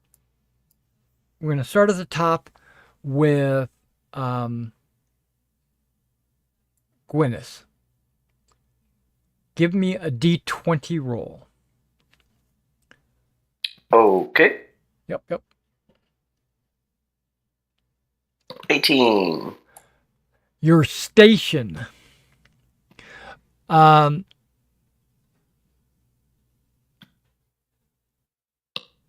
So, without getting into too much detail, sometime during the year between adventuring, between battles and feasting and courtship and all that, at some point, your station gets tested. Can you give me an example of what or how it might have been tested? If not, it's okay. Station was, remind me, our duties as a knight, so that applied to like caring for the villagers we saved. Not just your station, but other people's station as well. Like a peasant, if they look at you instead of averting their eyes, that could be a station. Okay. And it's testing your station, so I mean you're rolling to see if. Oh well, I mean, I just shifted from squire to full blown knighthood. I imagine there's a lot of getting used to things, setting new boundaries with people, and getting respect you didn't used to get. All right. I imagine there's a lot of good chances. Okay. You fail. I fail. If a trait roll against the opposite. It's a passion. Okay, so it's not a trait.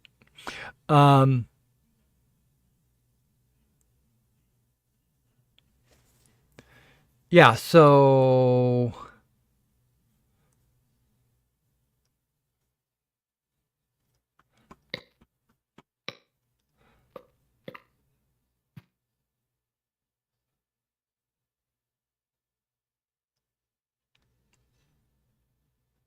no. Okay, so you don't get a check on it. Okay. Yeah, that's what it is. All right, and so Sanson, I need you to roll a d20. Okay. And it's going to be either a trait or a passion, just letting you know. Okay, you got a 20. So that means you get to choose. You get to choose any of your traits or passions.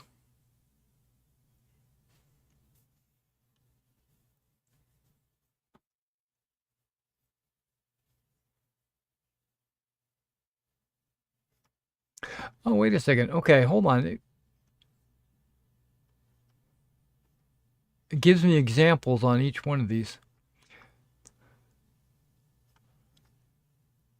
So I'm going to look down at station if I could find it. Okay.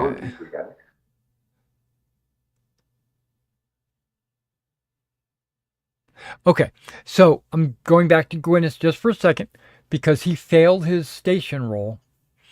It says you got carried away at the feast. It was called Feast of the Ass.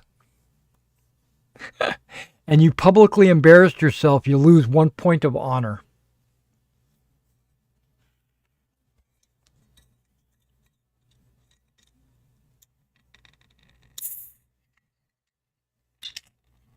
Did you get that, Mason? Oh, sorry, I was muted.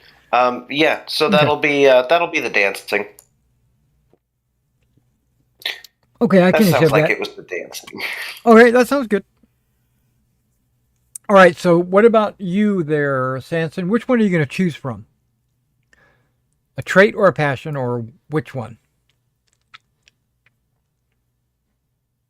I still don't understand what we're rolling for.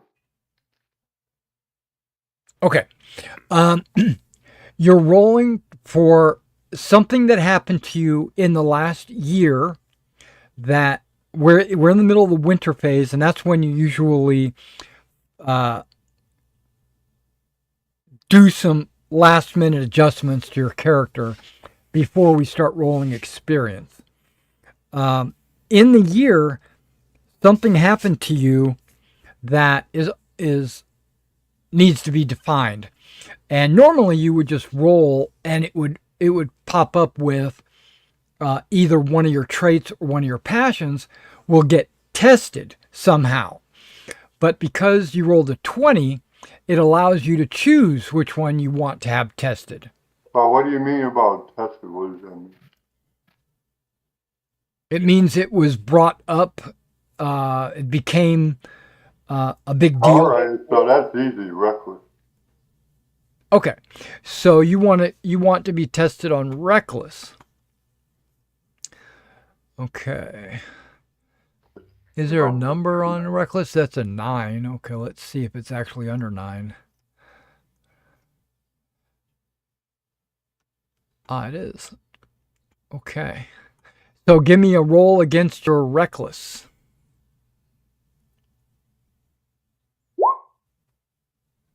Okay. Success. During a hunt with Robert, most companions tried to follow the master of the hunt by jumping a precipice, whereby some lost their steeds, while you cleared the jump easily because you got a success. So gain glory equal to your appearance and wait. Oh, and you got a check on horsemanship. So whatever your appearance is, that's what your glory bonus is. All right, I got a check already on horse. Oh, okay. All right. Yeah, you can't get 2 checks, but that's okay. All right, sounds good. Yeah, you on a hunt.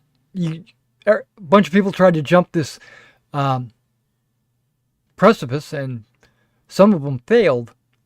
While you're hunting down a boar or something, it does say a boar hunt. Okay, and who wants to go? Let's go with Aubrey. You're next. D20 roll. Something gets tested.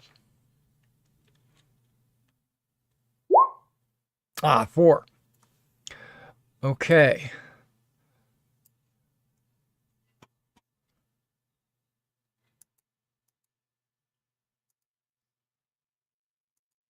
Okay, my page just went flying.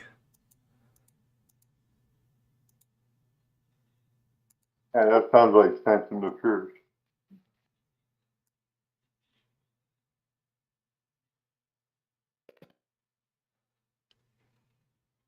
Okay, my page just, I don't even know what page I was on. Give me a second. Okay, there we go.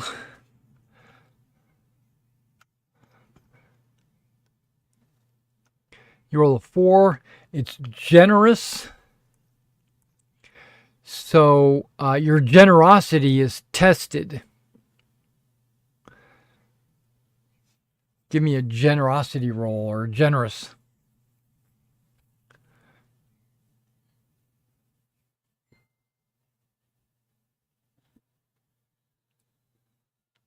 It looks like it's going to have something to do with a donation to the church, but go ahead and make a roll.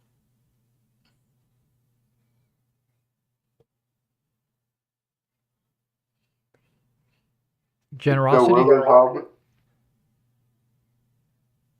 Aubrey, you might be muted.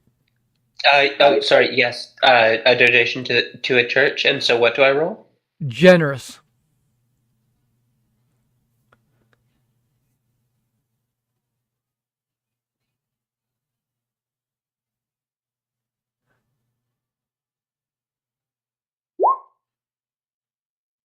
Failure. Okay.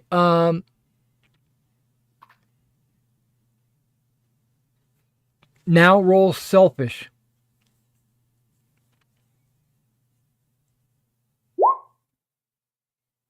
Fumbled selfish.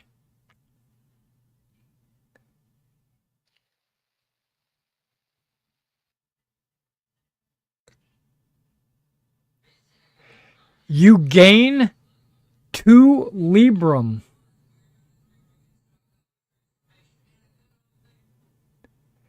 And you gain a point on station. And you get a check mark on the passion. If you don't already have a check. He does not. Yeah, it says you squeezed the local peasants for 2 Librum. You died. Whoa, calm down, Aubrey. All right, Pheromone. D20. Yep. Now, this happened throughout the year, so it might have been when you were a squire, or something. I got a 1. A 1. That's the best one. Oh, okay, cool. It's chaste or lustful.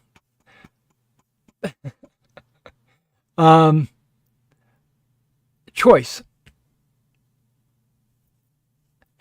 I'll go with chaste. Okay. That's a roll on chaste. So, Hello. Success. yeah, it's not a crit though. Okay.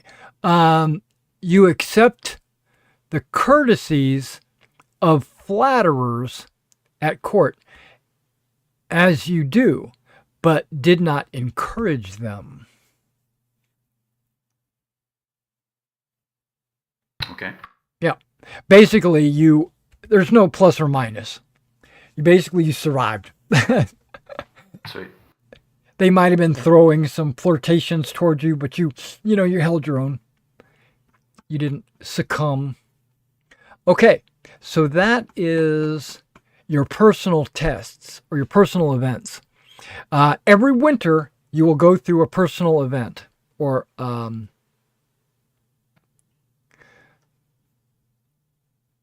yeah.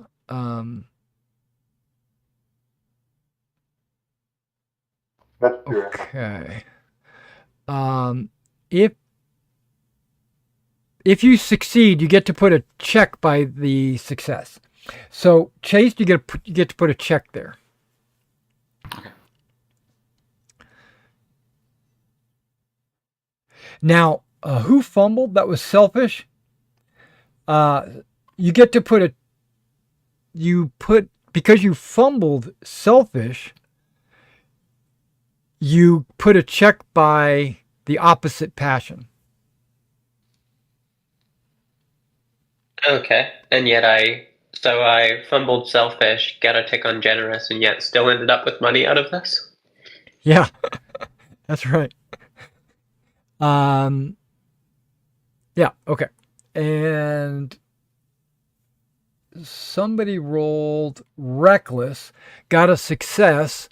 That means you got a check by reckless. Do you already have one? I don't think so. No. Yep. And then station was a failure. Roll against the opposite. It's a passion. That's right. Yeah, station's a passion. If a trait, check the opposite. Okay. If a passion, no, it's not a fumble. It's just a failure. Okay, so there's no plus or minus. Okay, got it. Okay. All right, so that was personal events. Now we have experience rolls. Okay, so you look at your character sheet. Everything that has a check on it, you're going to roll. And if you have a trait that has a check on both sides, like selfish and temper, or whatever it is on the other side. If you have a check on both, you have to decide which one you want to roll first. Because if you succeed and it goes up a point, the other one goes down a point automatically, because remember, it has to total a 20. And then you would roll the other side, but now at a much easier roll. Well, not much easier, but... So basically you just make it you choose which one you want to do first. So you go through everything you go through every skill, trait, or passion that has a check by it. And you roll a d20. And if you roll higher than the value, it goes up a point. Otherwise, nothing happens. If you roll higher? Higher. So if we're looking for it to say fail instead of success. No. You don't click it.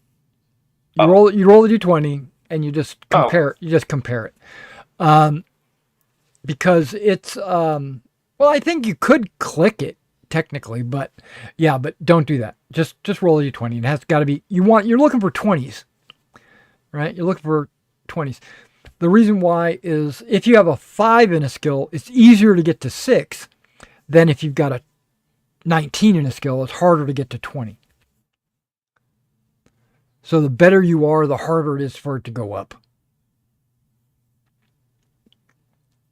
And you should all have, 5 or 6 checks or something. I don't remember exactly what you got, but just go through all of those. I needed a 4 for my vengeful to go up. I got a 3. Yeah. So it does not go up. Yeah. Spiritual does not increase. Now everybody should be doing this. Honor. Like Aubrey and Pheromone, you should be making experience rolls. So Saxons. So like my chaste is 11 and I rolled a 16, so I go up for one by chaste, right? It goes up by 1, and the other one goes down by 1. Oh yeah. That is correct. And once you get all the experience rolls done, then we'll move on to the next thing.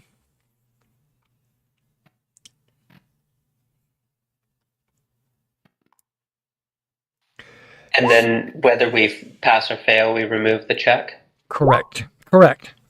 Like you're starting the year fresh. Two-handed.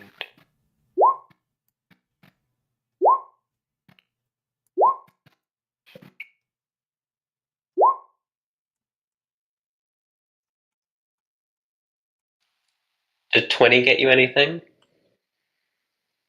If you've got a 19 or less, it adds 1.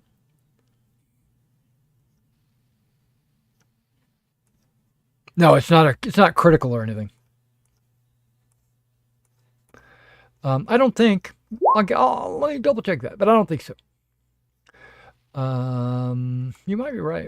Experience rolls, winter, roll a d20.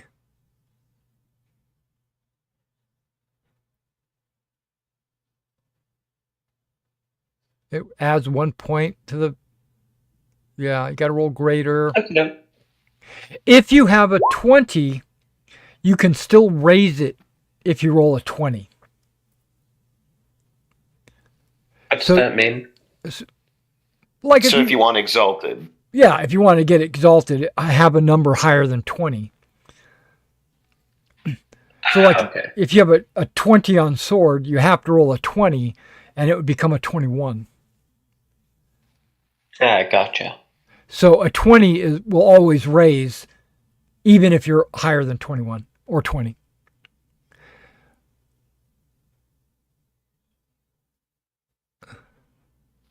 Okay, I'm done. Okay. Is everybody done? Yep. All right. Yep. What? Yeah, Sanson? no. Everybody's done. Okay. So now we're going to economic circumstances. Knights normally wear clothing worth 1 librum. If you keep yourself at the 1 librum, then it comes against your upkeep.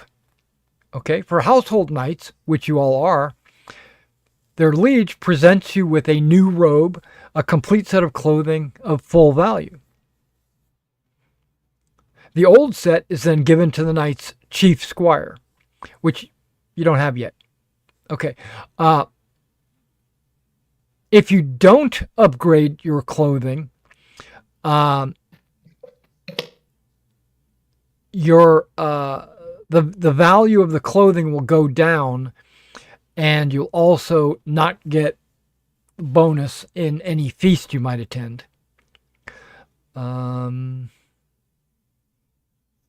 Okay. And you'll look shabby. And you'll look shabby.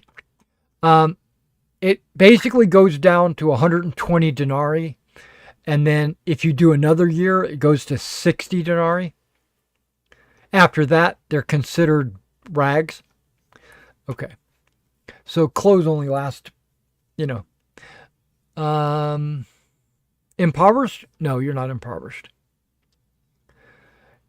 You are not poor. Maybe you are poor. Okay, household knights do not normally collect discretionary funds, as your lord sees to your annual maintenance. Lords often reward their most favored knights with a bit of extra coin every Yule. So everyone is given one, because you guys are his favorite knights, you're given 1 librum. Now, if you've got a minus, you can just deduct that from 250. I think it's 250. It might be, I should probably look it up. It might be 230 or something like that. It's a weird number. And where is Librum recorded on the sheet? In the sidebar, wherever you want. I think under equipment, it says wealth. I think.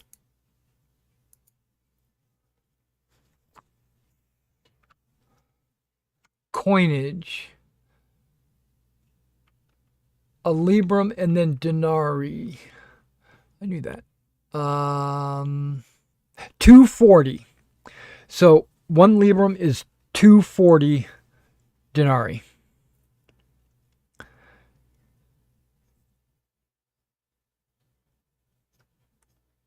So sources of treasure. This is just common knowledge. Ransom. So if you have somebody, you can ransom them back to his family, where they will pay you for his life. Knights and nobles. Loot. Knights fight for loot as well as glory.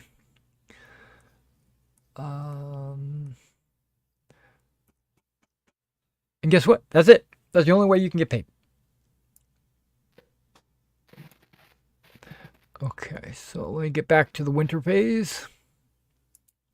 But we only have 1 denarii. 1 denarii. Everything else is you're new. You have a new robe. You got new armor, new horses. Everything's new. It's all Robert's. So we don't have to pay upkeep this round? You don't ever pay upkeep.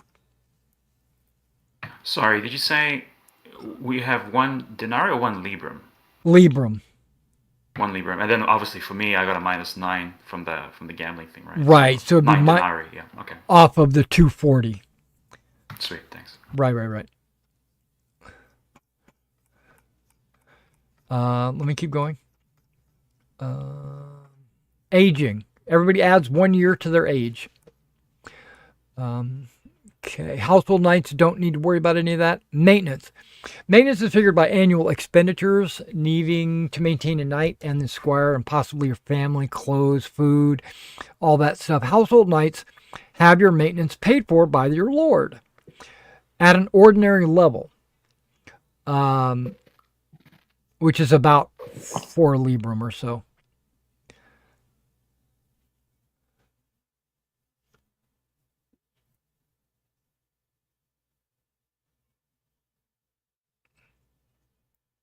You can always ask for more money. If you ever feel like there's something you need and you need to ask for money, you can.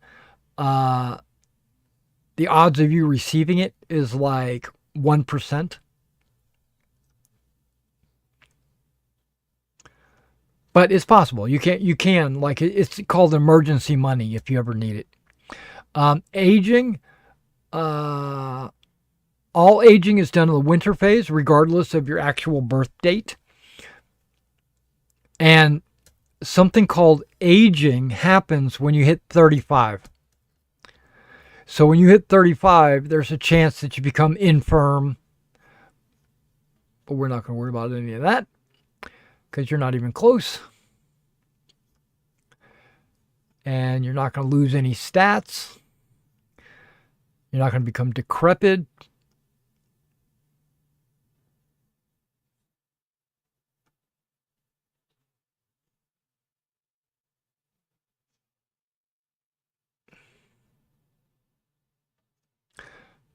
Okay.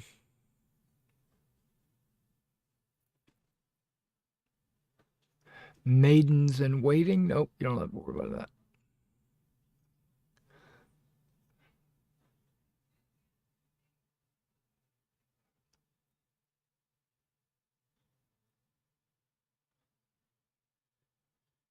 I have a quick question. Yep. I noted during character creation that I'm supposed to have 3 prestige rewards to trade in during the winter phase. Is that later or? It is going to be upcoming. Oh, okay, gotcha. Sorry. Yeah.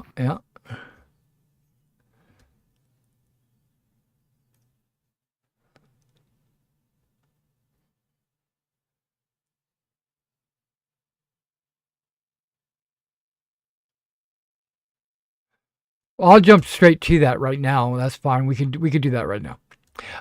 Okay, so does everyone know their prestige reward that they received? You can use it's basically 1 point for every 1,000 points of glory that you have. I have 2. Yep.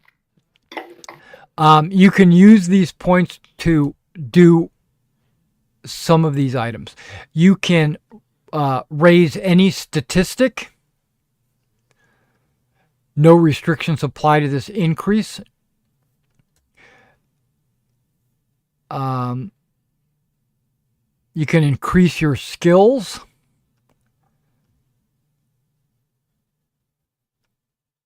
You can lower a value of a passion. Well, if you do that, you'd be raising the other one. Or no, passion. Or not a trait. Yeah, you can't raise a passion, but you can lower a passion. Okay, that's weird. You can spend a point to guarantee that your child is born healthy. And you can spend a point to determine its gender.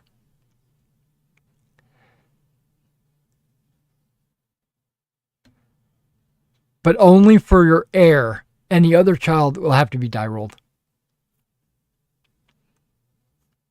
Yeah, that's it. That's all you can spend it on. So, characteristics, your stats, skills, and you can lower passions.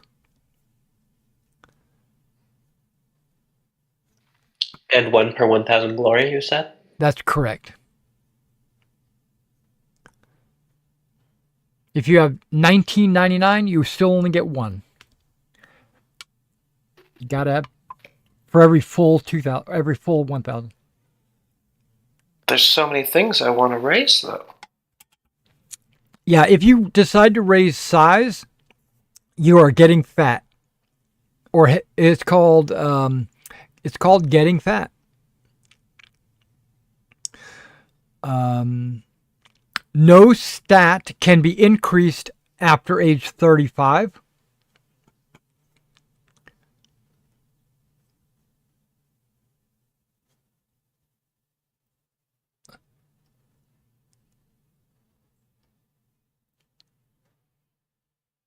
What does Constitution affect? A lot of things. Do we have a handout for the characteristics? Nope. Okay. Okay, so you also are going to get training, which is going to allow you 1 point. Everyone gets 1 point no matter what your experience is. And you can either change a personality trait, like add 1 point to a trait, decreasing the opposite value.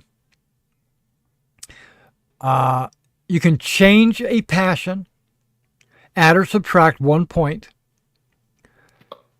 and you can get 1 point to either strength, dex, con, or appeal.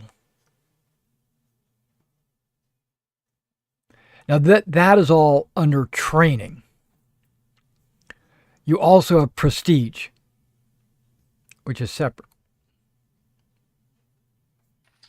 So training can't raise your skills? Nope. No, you wait. Trait, passion, characteristic, and skills up to 50. No, wait. Hold on. No, skills are in addition to that. You are gonna get 6 points on skills. Oh, so 1 for characteristic / trait and 6 for skills? Yes. Okay. Up to Plus 50, prestige points. Up to 15. Okay. So. Or you can raise 1 skill over 15 by 1 point. So it costs 6 at that point? Correct. Ooh. But 15's pretty high for this. Right. This range. Okay.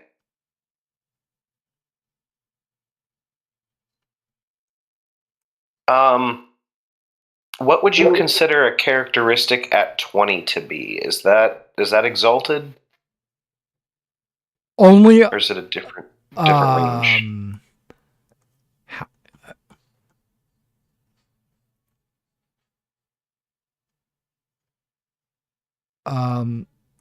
18 should be your racial maximum, right? I don't know. It is. Okay. So they can't go above 18. Yeah, no trait can be higher than 19 through training or practice. No passion can be higher than 20. And the stats are 18, except for one of them. One of them can go up to 21, I think. Probably size. You get real fat. No, it's not size.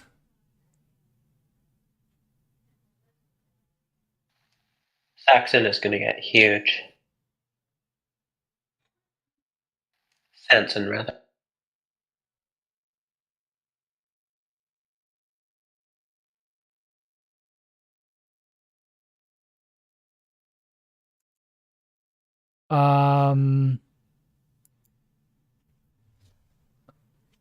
You have a cultural maximum. Do you see that?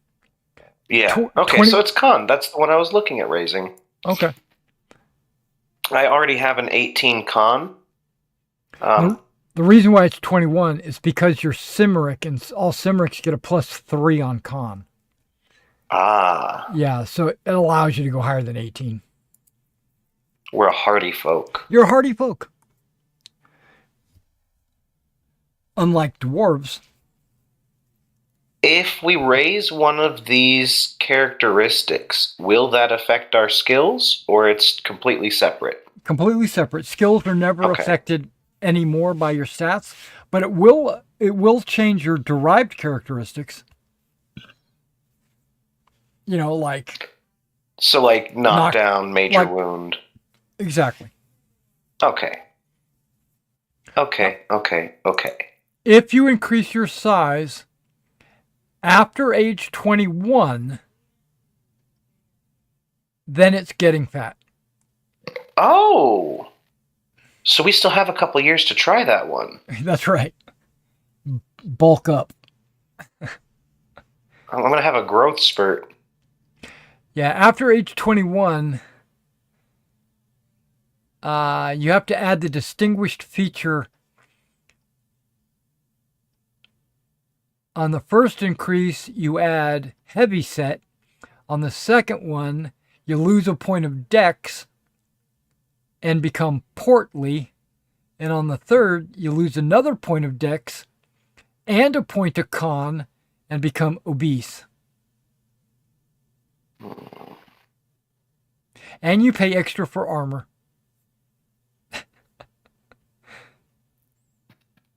Where's that size chart? But if you're fat, you get 20 points of glory every year. Because you're rich. Because you're rich, obviously. So since it can still be height, I'm currently 5'5". Just gotta bump that bad boy all the way up to 6'6" within 2 years. Well, Keep you in do mind get that unless you're really going for an extra bit of bonus damage, like trying to get over a threshold, con is generally better. But you I figured. be a tall king if you want. But I've already got an 18 con. That's pretty solid.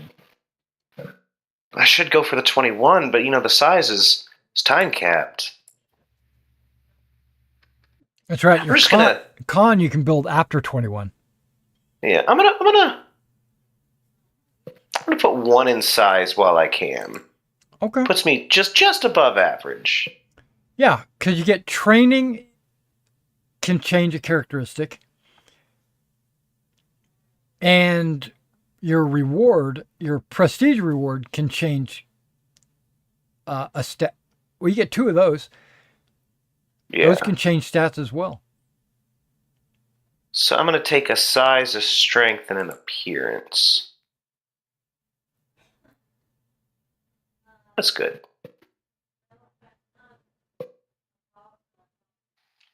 And you can only put one each, or could you say stack all 3 in one characteristic? Yeah, you can stack them. I just don't know what to focus on yet, so I'm spreading it around a little. Yeah, as long as it doesn't go over the cultural maximum, you're okay. Aubrey could be normal now. Let's say. You could if you put yourself through a regimen. You put yourself This has a huge growth spurt. You put yourself on the rack. No, I don't. They tighten it up. I need to get taller. Late bloomer. Yeah, and size is not just height. It's also like how muscular you are, and it's a dwarf. Even though he's short, you might have a pretty sizable size. Fair. Not that you guys are going to encounter any dwarfs, but they do exist in this world.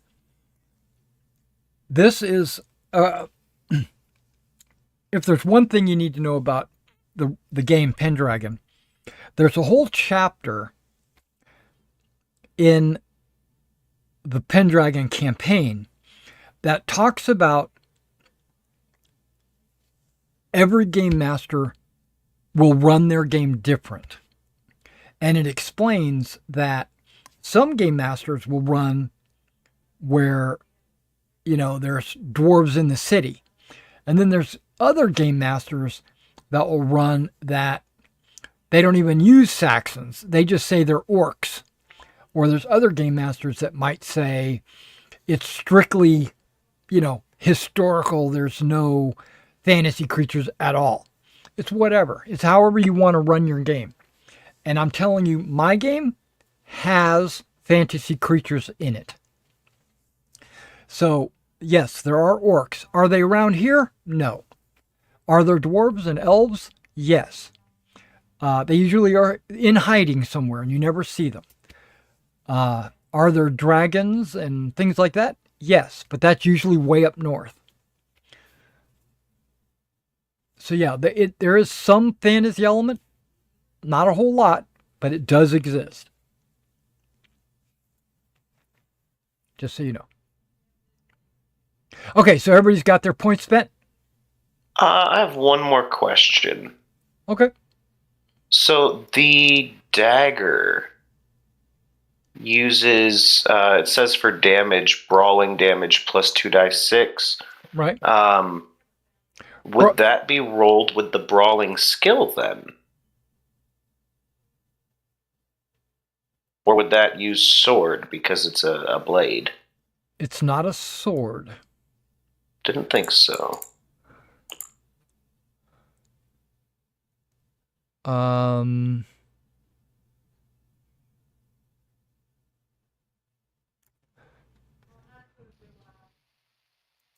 Yeah, would it not be just brawling? Just a second. I'm right on top of that.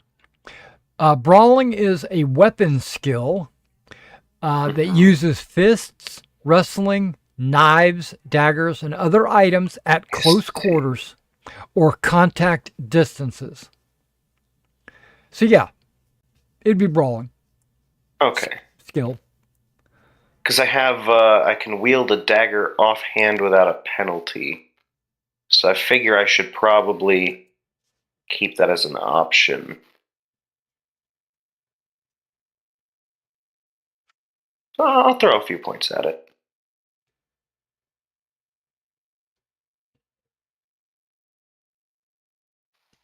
And brawling is pretty useful. Oh, yeah, if you yeah, get for into sure. a fight at a feast, it's not like you can just cut his head off. Yeah, that's frowned upon. So weapons go by your character damage? Yeah, brawling goes Yeah. like no character damage is weapons. Yeah, like swords. Yeah, And, gotcha. yeah. Yeah, and you're underneath the attacks bar, you have a brawling damage and character damage. Yeah, no. So the weapons will specify brawling, otherwise I think they default to character. I love that this game has a brawling bracket open hand. Well, yeah, you might slap him. Yeah, you slap. Yeah, slapping is built into the system. Table 8-1. How dare you?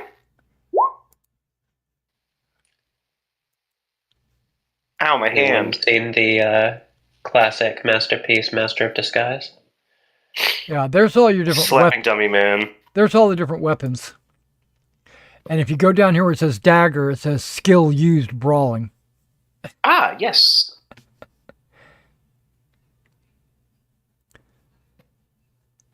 Luckily, it's an all periods thing. You mean they had knives even? They've always had knives? Yeah, okay. It says for foot or mounted. It's for dagger, it's both. Yeah, You're gonna ride someone down on a horse with a little knife. that's right. Hey, somebody's got to do it. Might as I well mean, you be just you. run them over at that point. Could be you.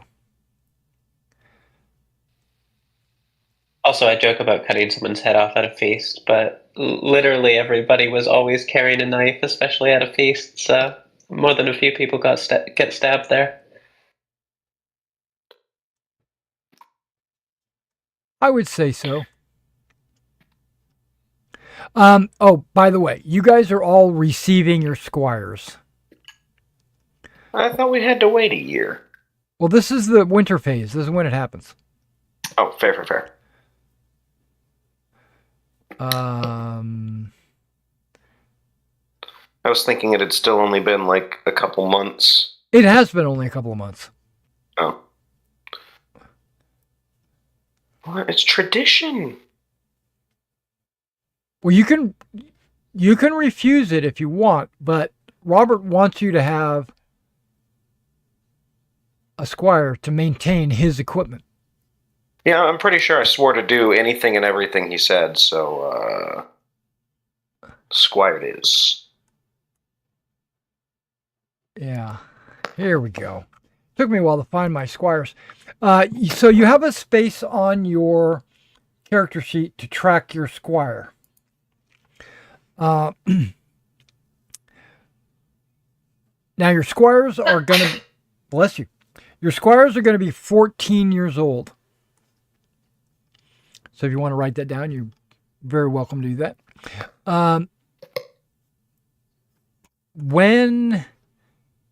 And they're not going to age this winter phase. Normally they would age, but since you're receiving them this winter phase, they don't age. They just turn 14.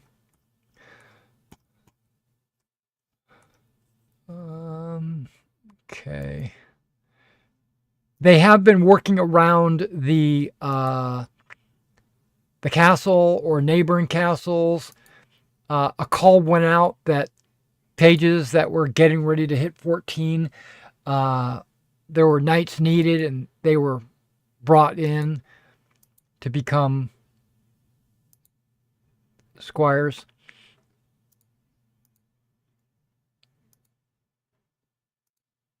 And as soon as I can find it, here it is.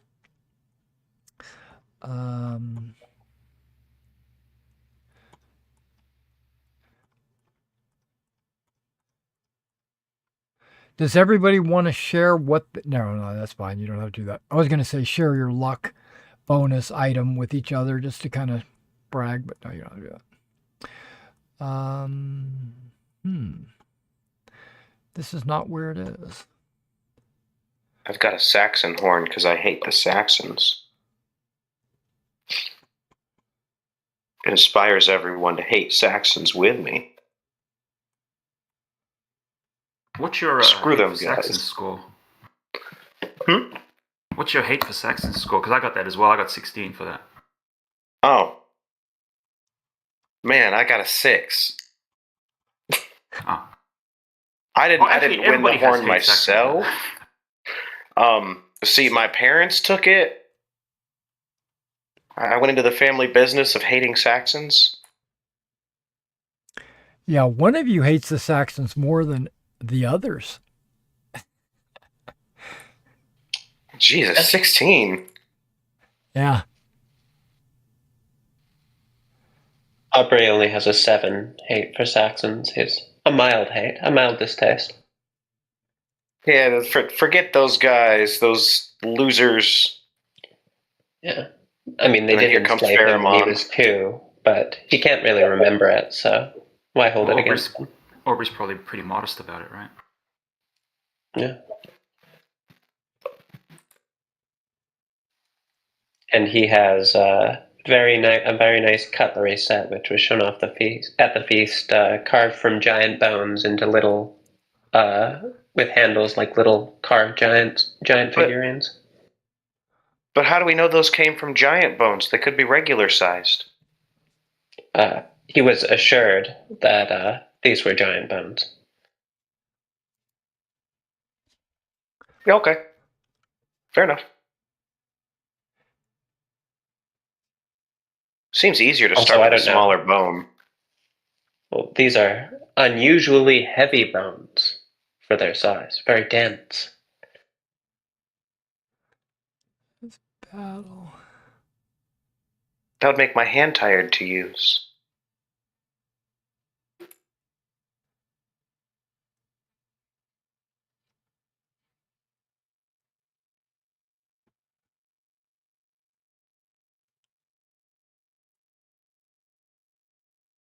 Okay, I'm going to resort to roll 20.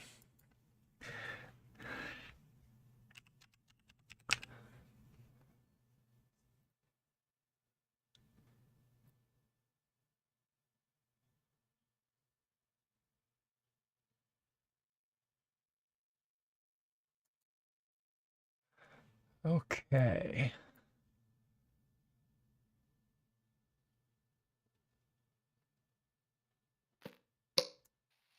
What's everyone's homage, lord, passion? Aubrey's a 17. Is that high? Anything over 16 is considered legendary. No, he really likes Lord Robert. Mine's at 20. I'm devoted to.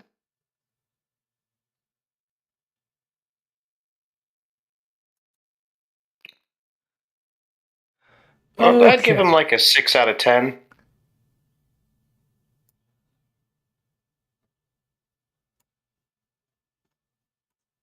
But man, have you guys heard about Jehovah? Let me tell you. Part of a knight's duty is to train young nobles courtesy and other skills. I see they emphasize courtesy. Courtesy and other skills necessary to bear the title of knight. Squires graduate from the ranks of pages around the age of 14 and are given to a knight. The purpose of this servant is to do all the labor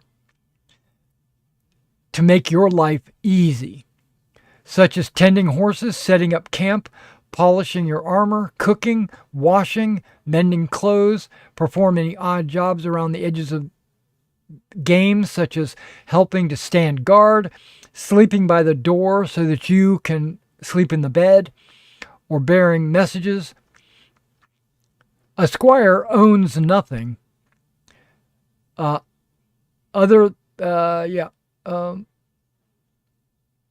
Knights must provide for them. Knights may have up to 3 squires.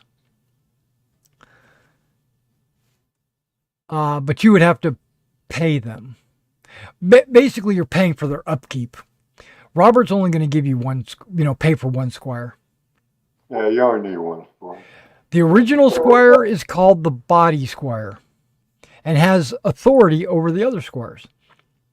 You're expected to train him until he is knighted.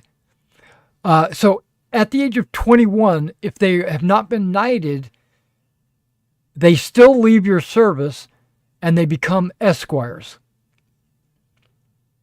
So if you know somebody that's an esquire, which you do, someone in the court is an esquire, it just means that he didn't have enough money, probably didn't have enough money to become a knight. It's a sign of poverty. Okay. Commoners can sometimes become squires, but they're disadvantaged since they lack courtly upbringing.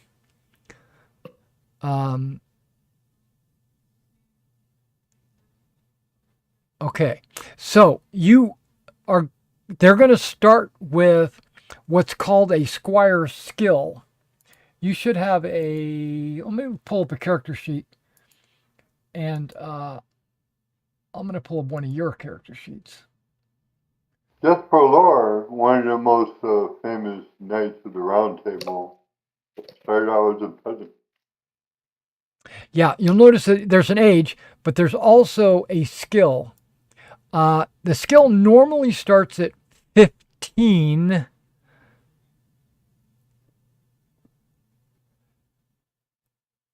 But based on their background, this might change. So we'll start with Gwyneth. Go ahead and give me a D20 roll.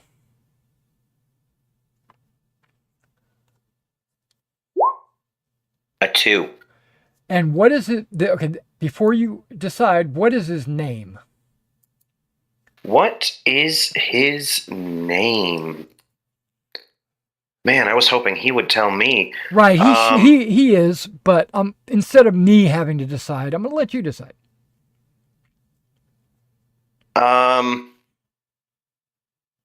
Roland. Sounds good. Okay, so his name is Roland, and you rolled a 2. He's a son of an esquire. So if you want to put that under squire notes, you can. His squire skill is -2. Oh. Man, no wonder his dad never got hired. Yeah, so he's got a 13? No, yeah, 13. Oh, okay, so it's 15 and then the I thought you said... Yeah. I thought you meant they usually start with a 15. He's got a -2. No. Oh, God. -2 from the 15. Anybody want to trade? He's hopeless. Yeah. All right, so that's good. We're going to get to his training here in a bit. Let's go with Sanson. What's his name? Asmar. Okay. You got these like pagan. give me a D20 roll. I'm going to assume that your squire has the same religion that you have. Yeah. Okay, a 5. He's also the son of an esquire, and his squire skill is -2, so it would be a 13. But be sure to put son of an esquire in there because it affects when he becomes a knight. If you don't have an heir, you can always take over your squire, or if you die, you can take over your squire as a secondary character. Just FYI. Aubrey, what's his name? And give me a D20 roll. Adam.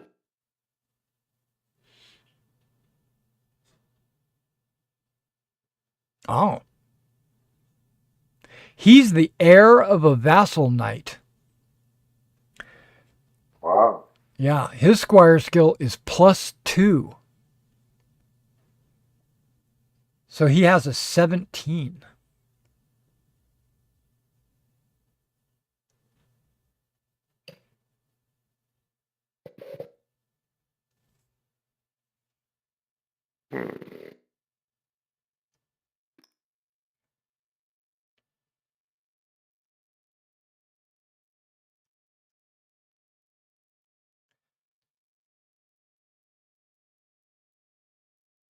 And Fairmont, I need a name for your squire and a D20 roll.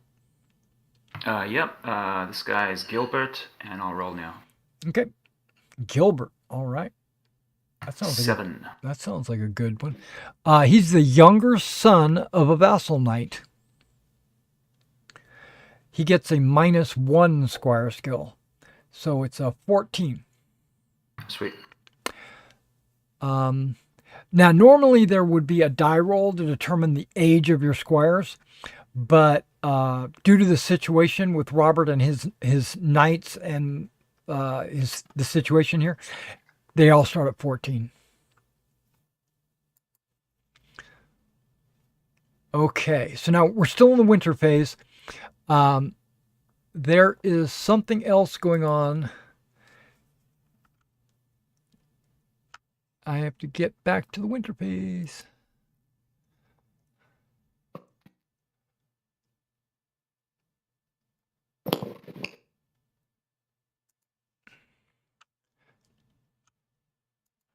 Okay, so we got your personal event. We did the economic circumstances. We got the maintenance, because there isn't any. Aging and old age, we got that out of the way. No senility, no infirmity.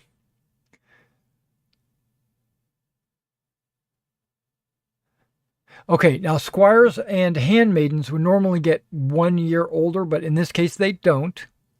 They're all 14. This is their 1 year older. They're pretty young. That means I might still be able to teach them new swear words. That's right. That's esquires. That's maidens. Okay.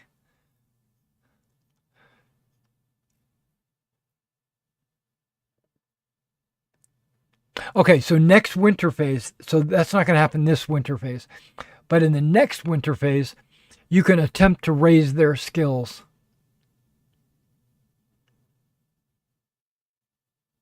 And if it's less than 15, it'll automatically go up by 1. Just FYI.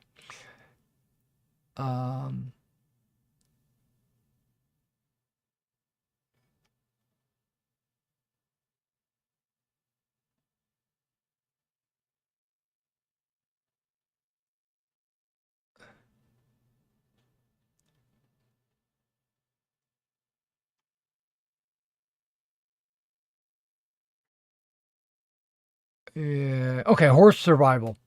Not every horse in active play needs to be checked. These horses don't need to be checked because the Lord will replace your ordinary sumpters, your roundseys, with your household knights. So you don't really have to worry about that. But normally... And did you list a summary? Can you what? Have you listed what the 4 types of horses are? Yeah, one war horse, 2 round seas, and a step. That's right. You have a charger is the first one, and 2 roundseys and 1 sumpter. The sumpter is your pack horse. It's what you use to carry everything. And your charger is the war horse that you only ride when you're planning on getting into a fight. If you're just traveling or riding around the countryside or something like that, you'll be riding your rounsey. And the reason why you're given 2 is because 1's for you and 1 is for your squire. And you get to pick the colors, right? Yeah, you get to pick the colors, but it not pale. So, and the only one you really need to, your colors for your horses can be black, brown, chestnut, yellow, gold, but nothing like gray or white. And it's your choice to decide which ones you want.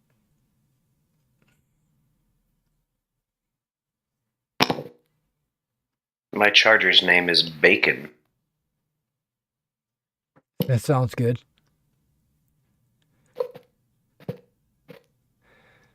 Okay. You didn't really go on any adventures, quests, or challenges.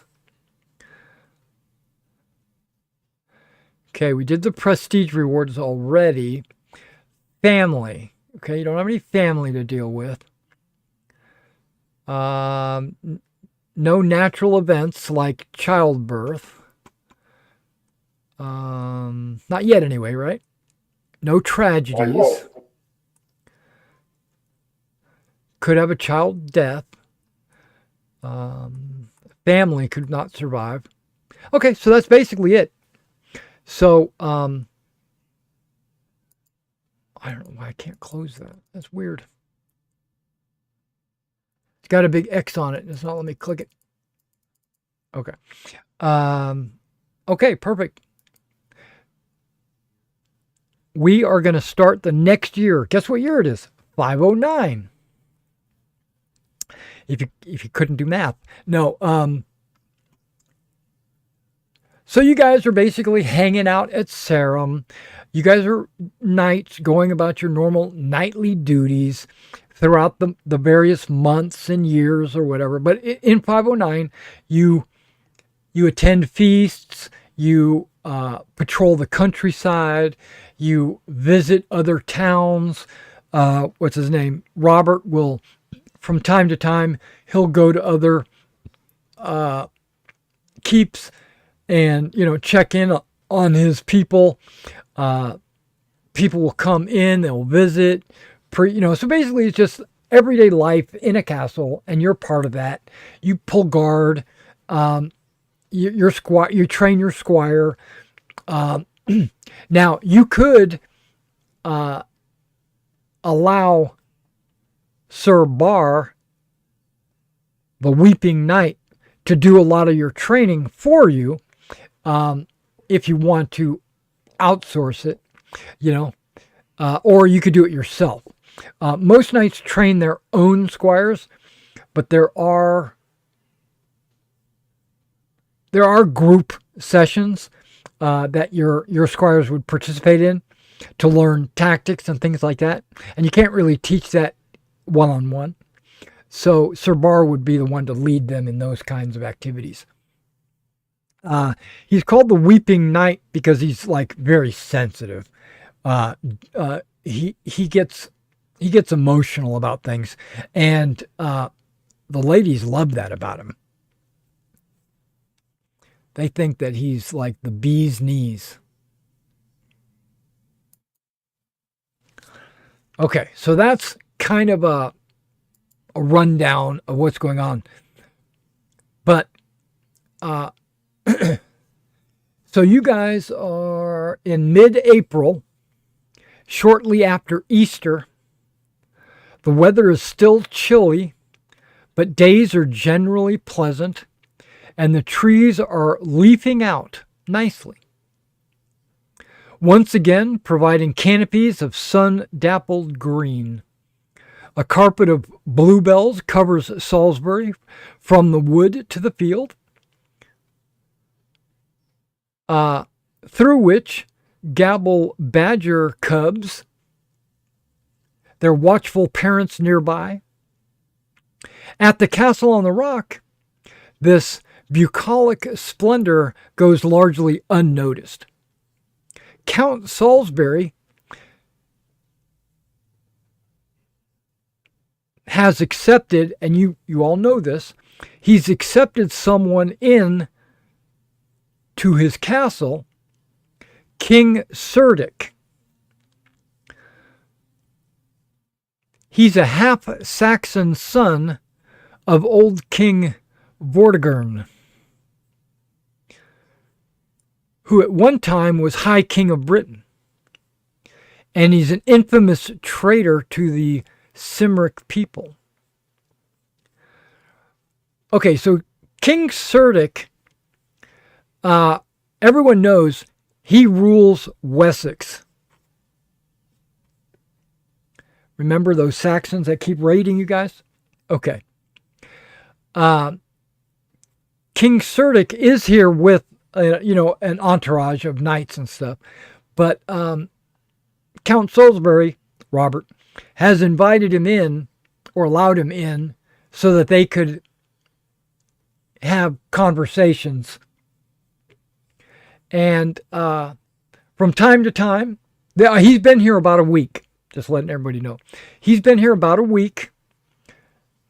They have conversations in private, and sometimes you are responsible for standing by the door to make sure nobody barges in on them while they're having their conversations. So,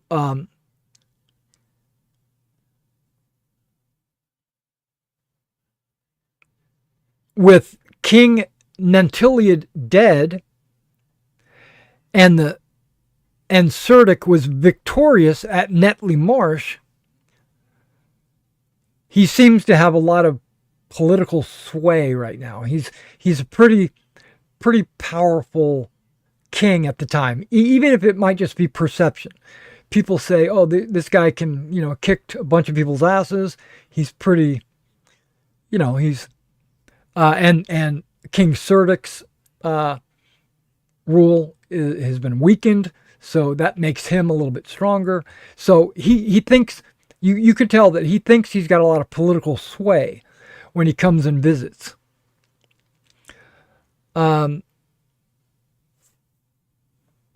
You are a member of Robert's household, and you're aware, because you're in his household, you're aware that Robert has held several late night parlays in private.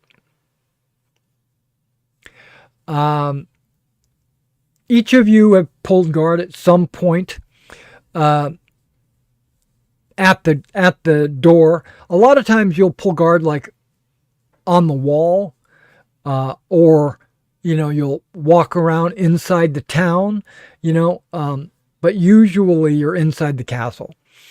Again, you don't have any rooms. You don't have a designated place to sleep. You and your squire pull up your blankets, sometimes next to the fire, sometimes in the stable. It just depends on your mood, your comfort level. There's no, there are rooms, but they're usually for like King Cerdic or Robert or Lady Jenna. But that's who get the rooms. You guys don't have rooms. You think every knight has a room. No, they don't. But in these late night conversations, you don't know what is being said. Even if you were to put your ear to the door, you probably wouldn't hear what's going on. All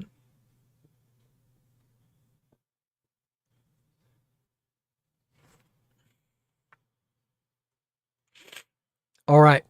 So, during a period of downtime, when you four are not, you guys are pretty close. Remember that you've been together for about 5 years or longer. You might have been pages together. And then you were all squires here for a long while. So you guys pretty much are,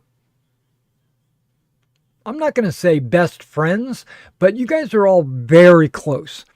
And you've even been to battle together. So that has a tendency to tie together with blood, right? And of course, you're all swore a loyalty to Robert, so that binds you together as well. So basically, you're brothers in arms. So you guys are all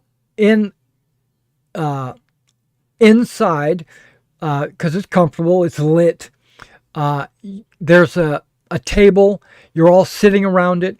You're not eating. It's you might be having a drink. Does anybody have gaming at 16 or higher? No, not even close. Right. So you guys wouldn't be playing dice or whatever because you're all averse to that. But you might be, one of you might be like telling a story, or you might be like, man, I can't wait to go back to the wall because, it's boring in here, or whatever. You guys basically just having a chill downtime, relaxing in the middle of the castle somewhere when something happens. Are you all familiar with the beautiful Lady Gale of Boyton? Not as familiar as I'd like to be. Exactly. Yes, we are now. So we all know Lady Gale is the one that gave you the firm handshake, right? I'm in the wrong place. Let me find that. The handmaid. She's the chief handmaiden. Yeah, she's a handmaid.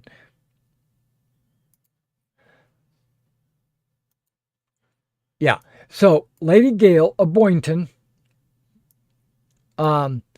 she's in the hall, just outside your door. But there's also one of King Cerdic's household knights, Sir Sinwolf.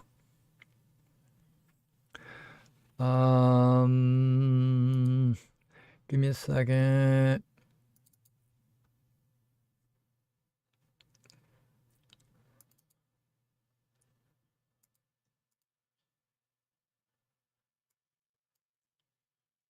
Unloading it.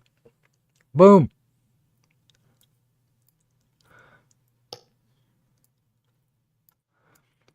Okay, so you see this guy, right? Wow, look at that guy. Yeah, I know, right? Yeah, Looks so like a barbarian, isn't it? well, he's a Saxon. And as far as you're concerned, he's a brute. But he's in the hall as well. And okay, I just lost my train of thought. Give me a second. So are we all in the hall? You're in just off the side, just shooting the shit, and this is happening just outside the door. What's getting ready to happen? Trees leap, blah, blah, blah, Saxon, right? Cymric, you are there, and Lady Gale. Where is it? Lady Gale. Okay.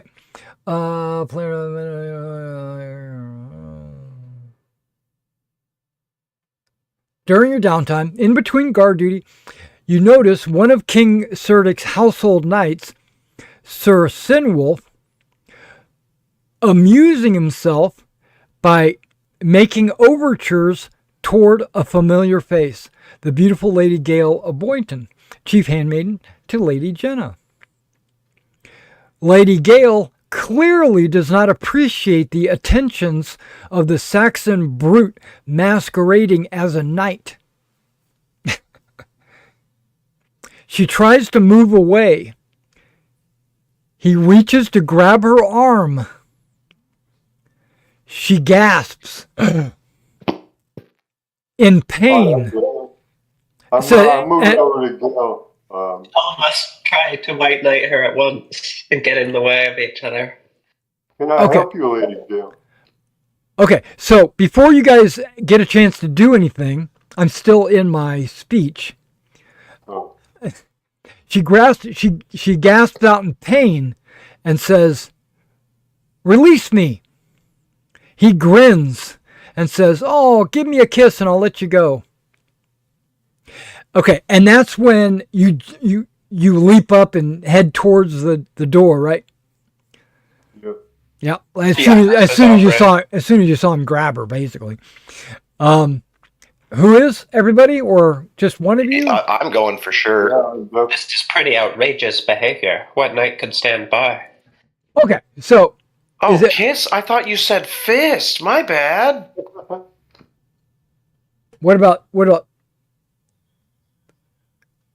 what about Fairmont? Oh yeah, he's obviously behind everyone else, but he's coming up Sure. with them. Okay, so basically you're all making aggressive moves towards the door, towards him and her. So Sir Sinwolf looks incredulously, that's a hard word to say, incredulously at you four and sneers. Like, don't get involved, that kind of thing. I thought, sir, you must unhandle lady. Now, You should go play outside. Go play with hoops and balls. He's effectively calling you children. Are you calling me out, sir? I'm not calling you anything, boy. Sorry, who is this? Who is the lord of this? I said to the wrong person. I'm a pagan. I'm pulling my weapon out. I said, well, arm yourself then, sir. Okay. Before you do that, right, I have a question. It is King Serdic is his lord. He is one of the escorts to King Serdic, who has been given hospitality in the keep of Sarum. So any hostile action toward them would be considered an affront to Sir Robert. So if you threaten him or draw your weapon against him, you will lose honor. I don't care. Although The hospitality lady, rules. the lady. But Listen. the paragraph in the instance says, and I'll read it for you guys. Tell the player who wants to try to kill him, you're in danger of losing honor. Ask, I'll lose honor for this. stop interrupting. Yeah. Ask for a proud and homage roll. That's everybody. Make a proud and a homage roll. And then I'll probably ask if you succeeded or not.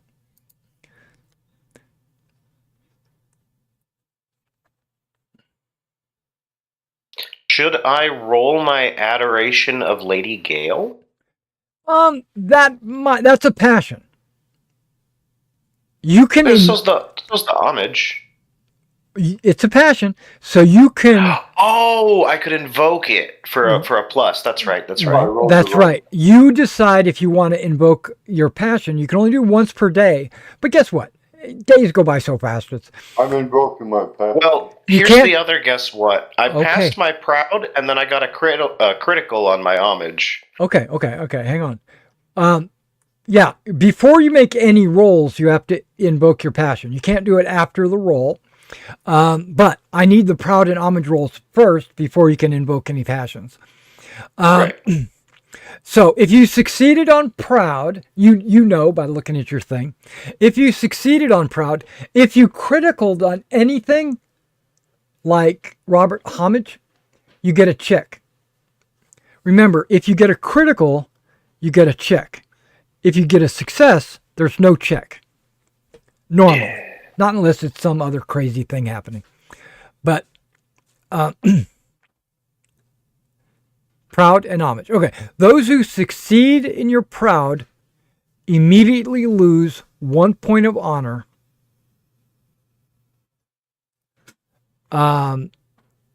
Because of the public slight directed at you by Sir Sinwolf.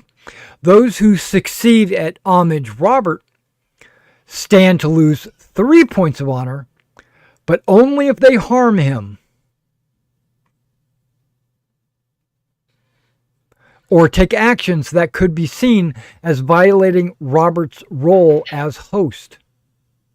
So with the losing honor, is that -1 on the passion, or is that the glory? No, it's honor. You should have an honor value. I have an honor in passion. Yep, it's honor. Okay, so it's that one? Yep. So yeah, so that one would decreases by 1 right now? Correct. Dang. Sorry, just to clarify. So in my passions, all these values in passions are honor points? No, there's a specific passion called honor. Oh, okay, I don't have that. So I just add it? You can add it. Yep. And if What it's a does it start passion, at, sorry? 1d6 plus 6. Okay. I'm not going to attack him, just tell him unhandle it. I think, then again, I think everybody's honor starts at 5. Wait, what did everybody's honor start at? I have an It's 8. 5 and then you add 1d6 plus 6, right? No. It's 1d6 plus 6 or a number, not and. So I started with 18 on it. On honor? Yeah. Well, you I might think I add, put some points into did it. you might have added some points to it. Like during character creation. Yeah, I'm going to I got character 15. creation. And mine's 15. Everybody seems pretty high. Are you sure we calculated it right? Yeah, that's what I'm double checking. I am Because I don't remember adding points to honor.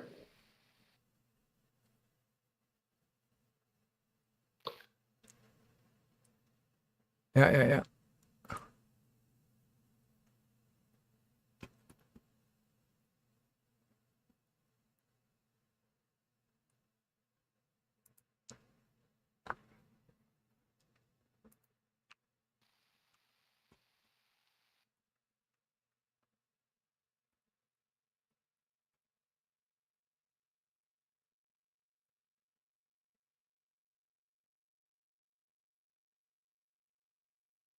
Now, Stanton doesn't plan to attack Mary. He's just gonna go get in between him and James. Well, he's holding on to her, so you'd have to attack him to get between them. No, that's not attacking. I'll push his arm away. That's an attack. Well, if that's considered attack, I'm attacking. Of course, I would never harm a guest of my lord. I was just coming to see why a pig was following the lady inside. I could hear it squealing from across the room, not to mention the smell. I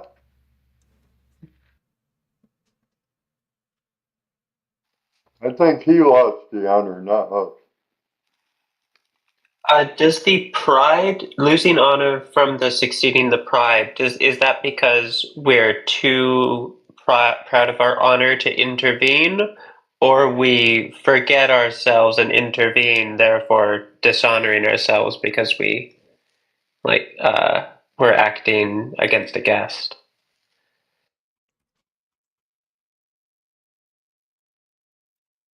I know you guys are throwing a lot of questions at me, but I'm busy doing something.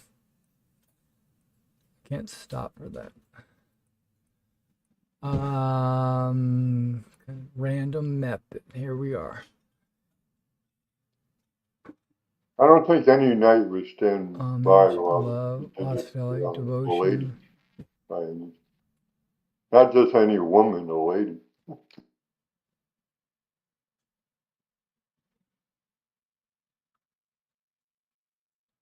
Salisbury's hate Saxons.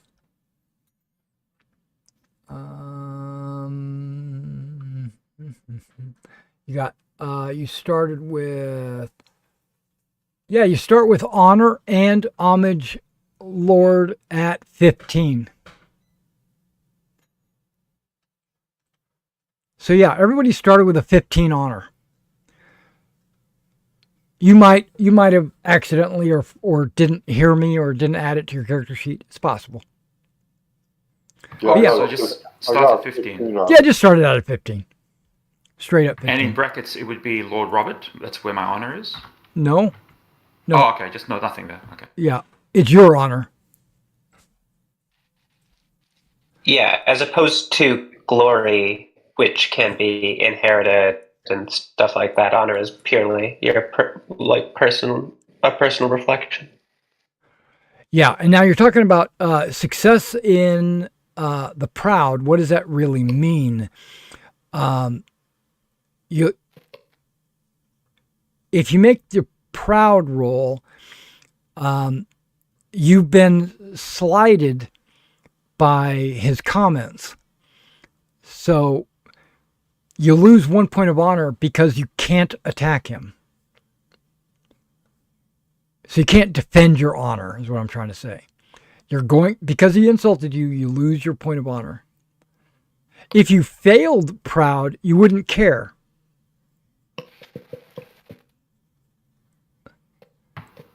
I fumbled it. Does it? So it means you don't lose the point of honor. Okay, so it's just a normal fail. Okay. Yeah. And that means the rest of us are sitting here going, but you And if you succeed at homage, you're aware that if you attack, you're going to lose an additional 3 points of honor. What if I critted my homage? Then you really know. It says, if you harm him or otherwise take action that could be seen as violating your host. This includes headstrong actions such as challenging him to combat or physically assaulting him of any kind, including slapping or prodding, or anything short of verbal remonstrations. So basically, if you do anything other than tell him to stop, you're going to lose 3 points of honor. Of course, I wouldn't dream of laying a hand on a guest of our Lord. I was just coming to see why a pig had followed the lady inside. Sanson, are you slapping his hand away? Since my homage is strong toward Lord Robert. Yeah, so I'm just going to ask him, please, release the lady. Okay. Not right. So basically, you're throwing insults back or appealing to his compassion. Yeah. Okay. Yeah. He kind of giggles a little bit and says, "I'm your guest, boys." Okay, I so don't think you would want Sir Robert to learn of it. before anything can escalate further, Sir Robert and King Cerdic emerge from the chambers. The negotiations at an end. And they notice that there is like two groups, banging their chests against each other. They see this happening in their hallway, or in Robert's hallway. And Robert says, "What's going on here?" And King Cerdic says, "Sinwolf, what's the meaning of this?"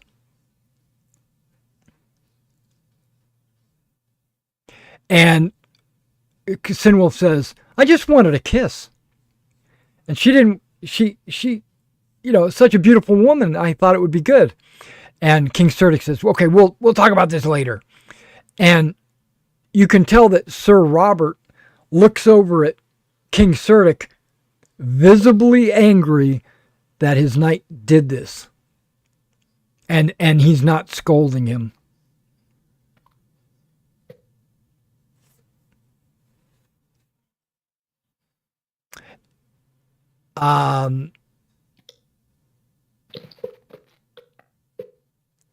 Why don't you this is Sir Robert. He says, this can't go unpunished. I think the only honorable thing would be to have a duel. And Robert glances over at you group of four. Who would stand for Lady Gale's honor? I would. Aubrey also offers his sword. I believe, Robert, you know where we stand.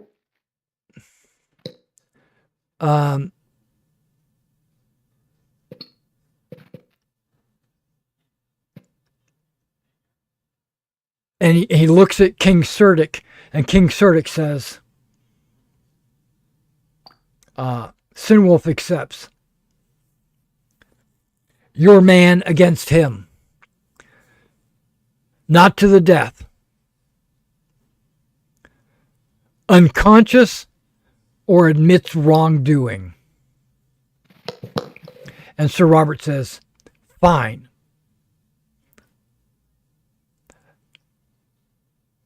And he looks at you,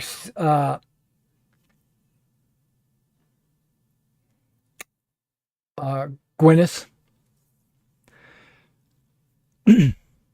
Lady Gale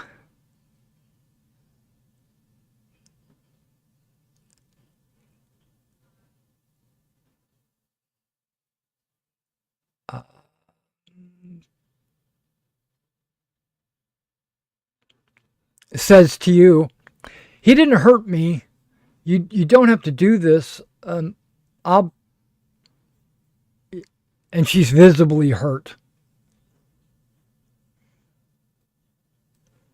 Gwyneth? She's talking to you directly. Yeah. Hurt in as feelings and hurt as in wounded? She's wounded.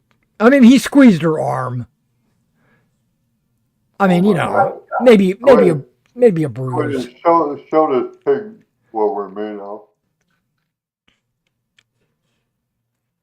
Even if he didn't, I say, eyeing her visibly hurt arm, he clearly intended to. There's consequences for foolishness. You could do this, Gwyneth. Gwyneth, you have a choice. You can either accept the challenge which I think you've already done, but you can either accept the challenge or defer to another one of your friends who also accepted the challenge. Knowing it is prudent not to get into a duel, obviously, but Right. it might not win you any favors from Lady Gale. Of course. No, I think I have to do this. Okay, so you automatically get 1 point in adoration passion for Lady Gale. 11. It goes up to what? 11. Three? Okay, no, okay.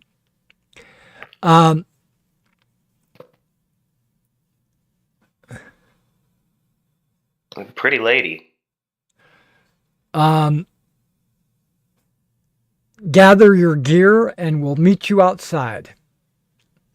And Sir Sinwolf goes off to put his armor on. While Sir Sinwolf is gone, Lady Gale gives you a scarf and he ties it around your arm.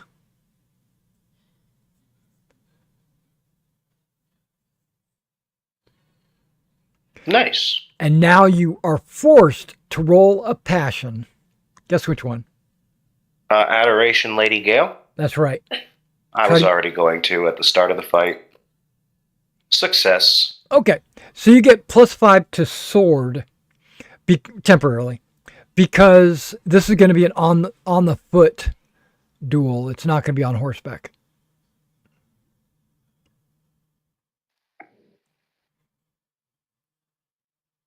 I need to find his character sheet. Give me a second. What is Gwyneth and Pharamond's religion? Gwyneth is a devout Christian. He was Pharamond. eyeing the priesthood before he became a squire. Pharamond's a pagan.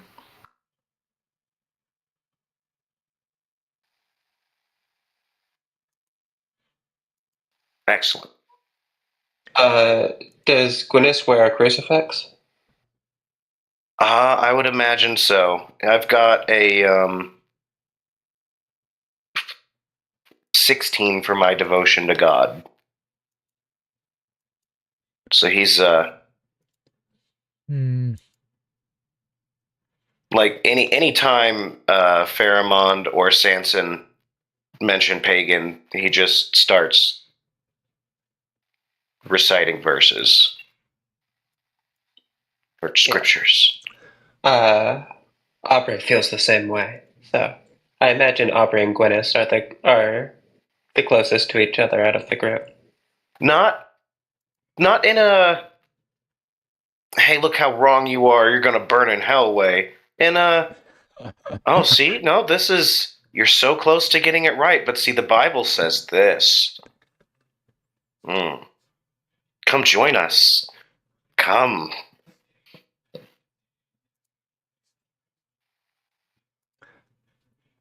Could it be a starting token?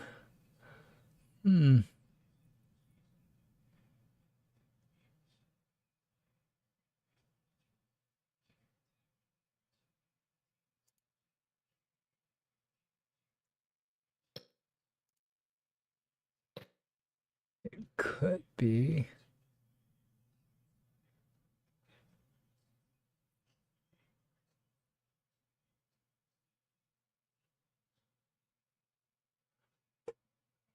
Huh.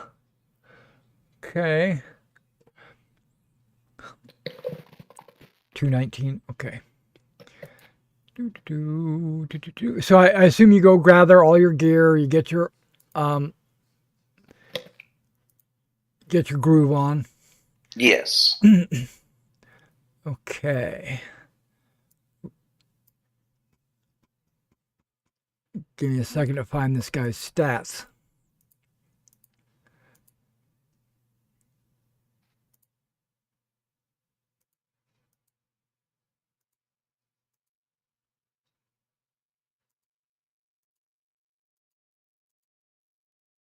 Okay, here we go. Sir Sinwolf, look at that. I even have his stats right here. Good, it's a card. Okay, well, I can't roll on it, but I'll just keep that page up. Okay, so you guys are out and about, getting ready to fight. Everybody in the kingdom, no, everybody in the keep has come out to see what's going on. All the ladies, all the squires, all of that. Your squire is standing on the sideline, with your with all your extra gear, which you don't really have any extra gear. And it's just you and him. Now, the way combat works is you choose what you want to do. Now, there should be a table for results. I had it out separately, but I don't know what I've done with it. So let me look for it. Is there a way to search? There is.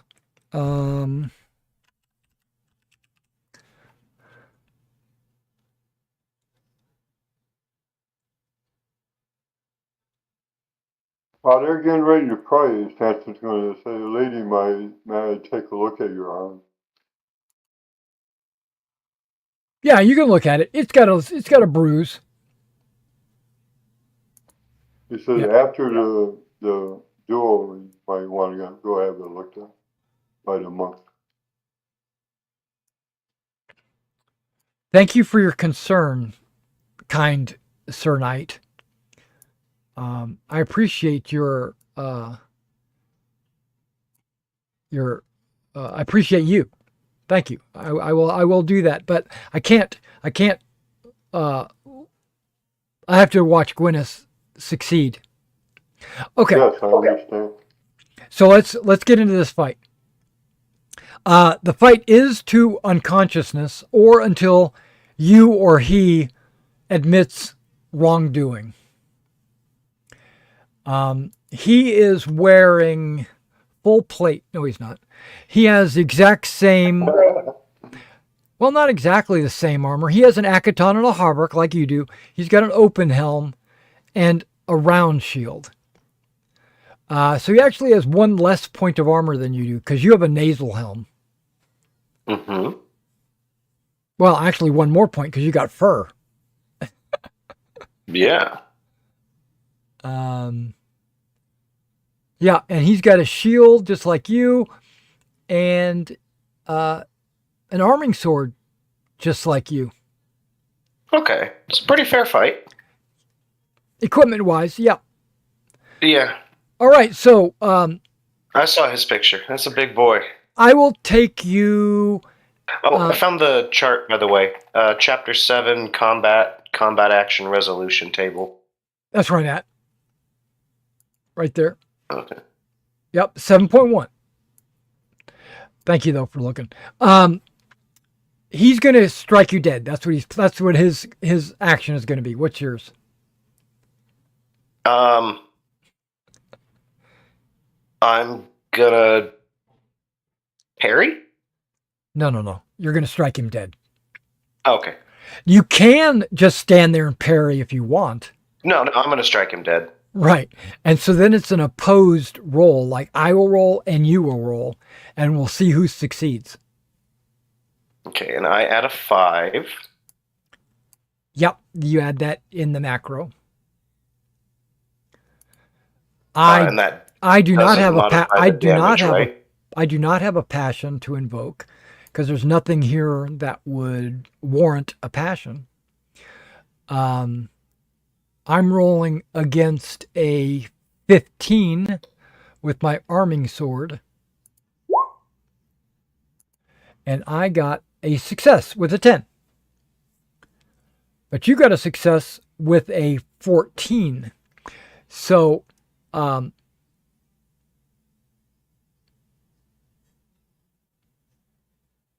that's partial success. Wait. You are here. Partial success. Success, partial success.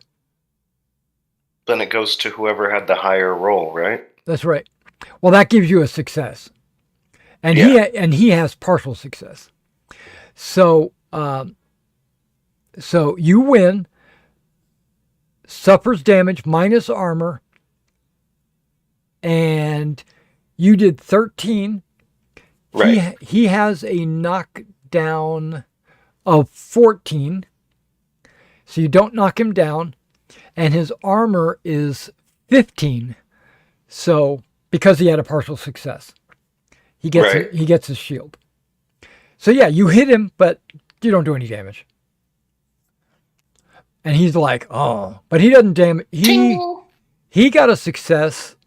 I'm sorry, he got a partial success against your success.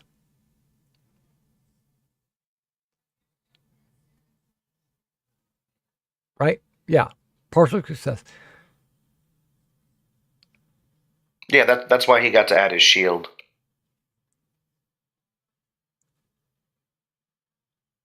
If he had fumbled, then it would have been a straight success for me, and he wouldn't have gotten shield. Right. But he doesn't damage you because it says opponent suffers damage. Yeah, so he's going to strike at you again. I'm going to strike at him again. Get out of here with this crap. Hey, I got a success. Hey, so did I. But I rolled But he higher won than this you. time. Yep. So you're going to take damage. Minus all your armor and everything. Yeah. What am I rolling? 12d6? Okay.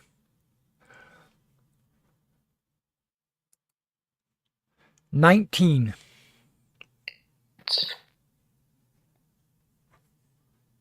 16. I have 17 armor. Do I add the 3 parry on my sword, or is it that or shield? It's one or the other. Shield gives you 6 points of armor, and a sword gives you 2. So if you didn't have a shield in your hand, you could parry with your sword, giving you 2 points of armor.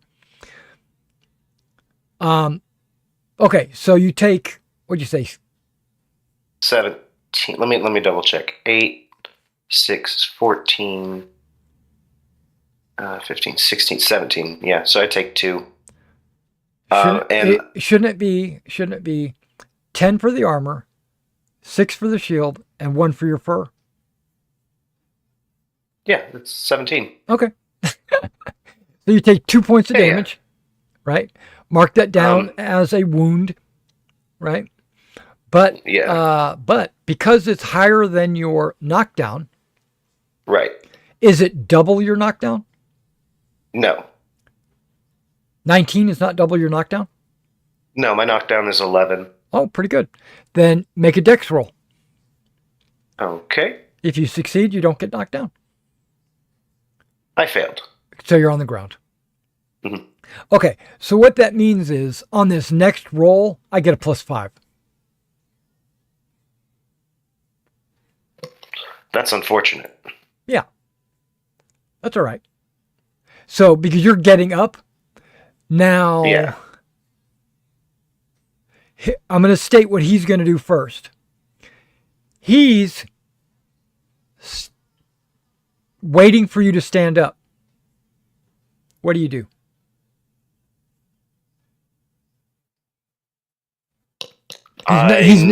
He's not striking at you this round. This round. I nod and get to my feet. Are you attacking him? No. Okay. All right. That round's over. Everybody. You can hardly punish dishonor by being dishonorable. Everyone cheers in the crowd. You hear that you actually hear the crowd saying, "Yay! Beautiful!" And he grunts at you and says, "You get one free one." I won't need another. Okay. And he says, "I'm gonna attack you." But I wink. I'm gonna smack him. I roll a 4. I rolled a 2. Okay, so he's going to do damage to you, or try to. He should stop doing that. 11. Okay, so that ties my knockdown. It has to exceed it. Okay, so Nothing happens. he got me, but no damage, no knockdown. Right. Gwyneth, you have God on your side, righteous. He does Do have, that. and yes, he has a passion +5. Don't forget that. I added it. You only have a 10 skill, Yeah. and you're a knight. Okay, sorry. And sword. I put 1 point into it. Man, you gotta be better than that. All right, Working on it.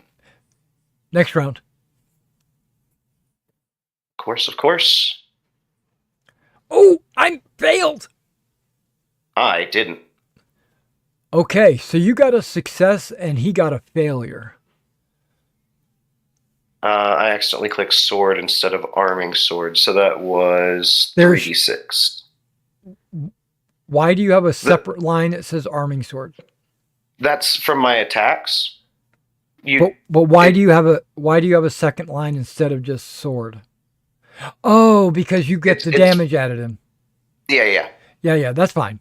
But I accidentally clicked the skill instead of the weapon, so 3d6. 7. Which doesn't get through his armor. Right, but he doesn't get to use his shield, so he only has 9 armor. Yeah. Yeah, it doesn't knock him down either. Okay, new round. Man, I'm getting some hits in. I got a hit 2. Well, maybe. Come on, you can do this. I got a hit 5. Okay, but so it's a you- 9, You beat him. so nothing. So he has like a 15 armor. All right, so 7. Okay. A 1. So I hit you. Yeah. I almost Which is rolled. unfortunate because that was some solid damage. Exceeds my knockdown by 1. That's a dex check. So dex roll, Yeah, that's right. I'm sorry everybody has to watch this. success. No, that's fine. Come on, Gwyneth. You can do this. we're just smacking away at each other. Smacking away at each other. And you got a slight cut. Yeah. Very, very slight. 11. Failure. Okay. So success, fail. So I'll have 11 armor points against this. Oh, Oh my 20. God. It's not a guarantee knockdown. my unconscious is 7 though. No, that's how many hit points you get are down to. Oh, okay. But does that exceed your major wound? No, because it's only 9 points of damage. Okay. If it exceeded your major wound, you would pass out. Yeah.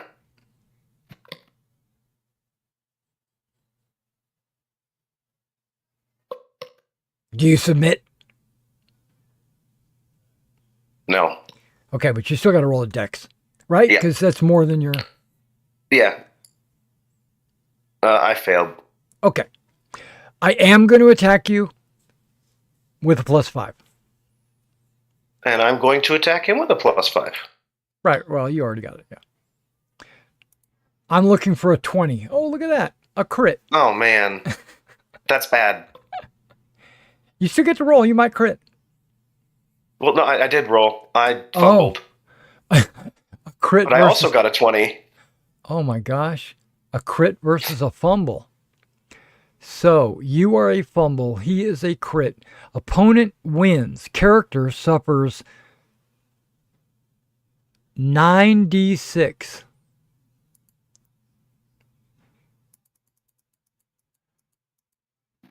I hope you don't die.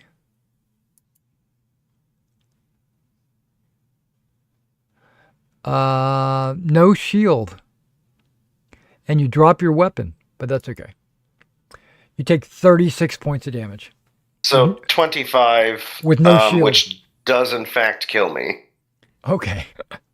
Okay. So put that down as a wound. You put a check by debilitated. You are knocked down, obviously, and you are unconscious, obviously, and you're dying. Remember, you don't die till midnight. Right. I have I've taken 36 points of damage. I have 28 health. Yeah, you just go to zero. Okay. Yeah, you just go to zero and die, or start dying. Unfortunately, the only rule they gave was you can't kill your opponents, so you lose. That's right. Is that higher than your major wound? Oh, absolutely. My major wound is 18. Okay. So let me double check something on the major wound. Don't leave me all alone with these pagans.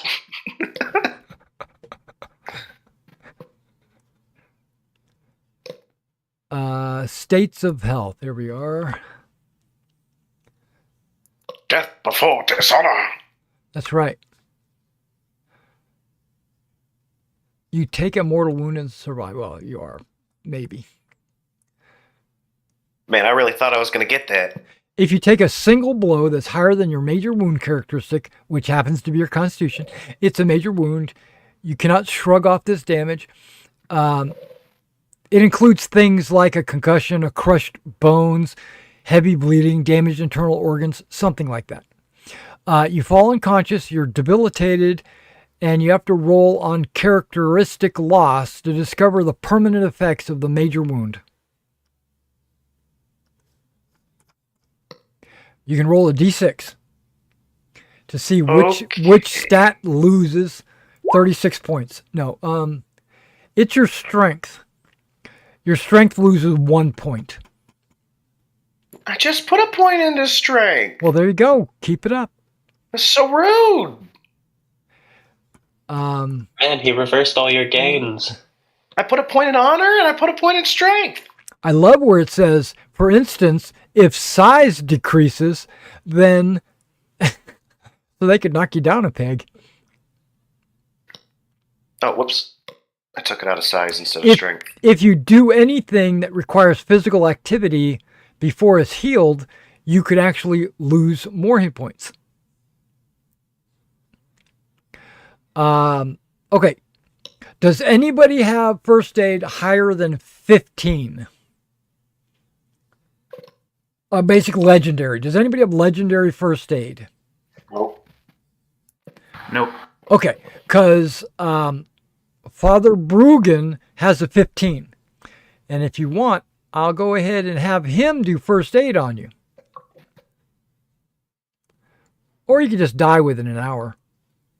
Now I'm going to run over to the monk. Run him off.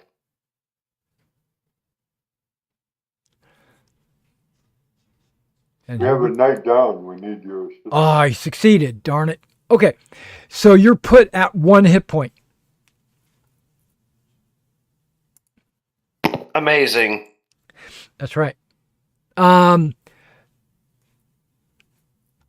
Yeah, so once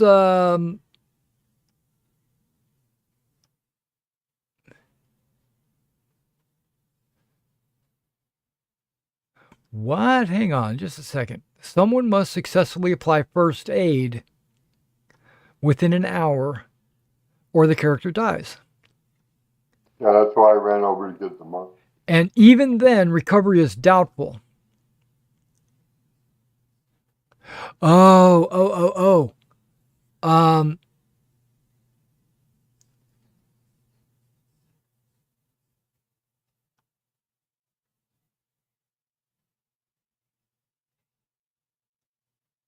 This implies you can go to negatives.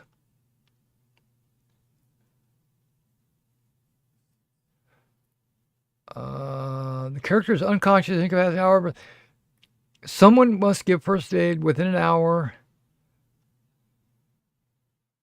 And then it says first aid must restore enough lost hit points to give the character at least 1 hit point. Oh, otherwise it's not successful. So I am at negative Yeah. Got to actually do the math. Yeah. So I am at -8. He's got to heal me for at least 9. He can't. Yeah, I ran over to get the monk. Yeah, the monk rolled. He didn't get a critical. Oh, He rolled a 12.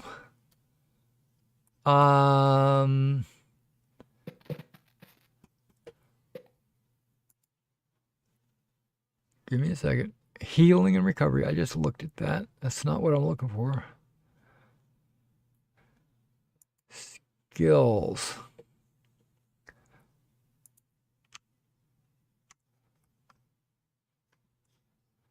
It's not chirurgeon. This is first aid.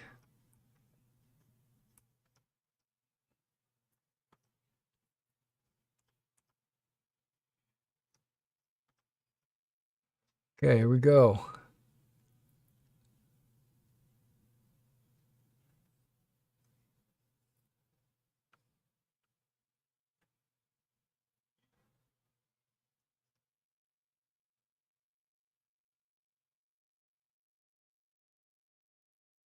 He'll gain 10 glory if he saves your life. Okay, sorry.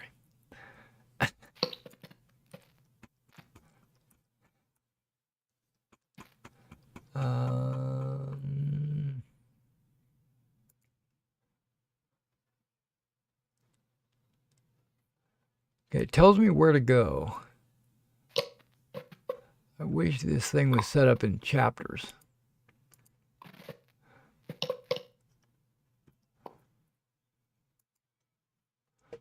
Okay, here we go.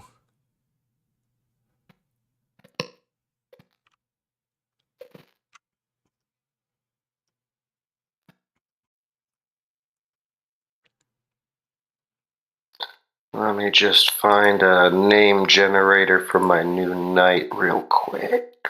you should see if they have jam screens.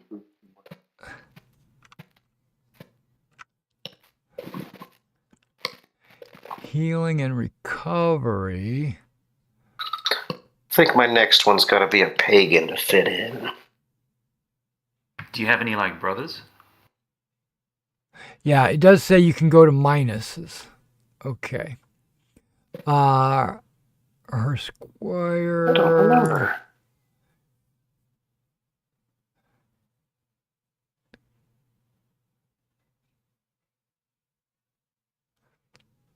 I don't think I did. I was an orphan, born in the sewer.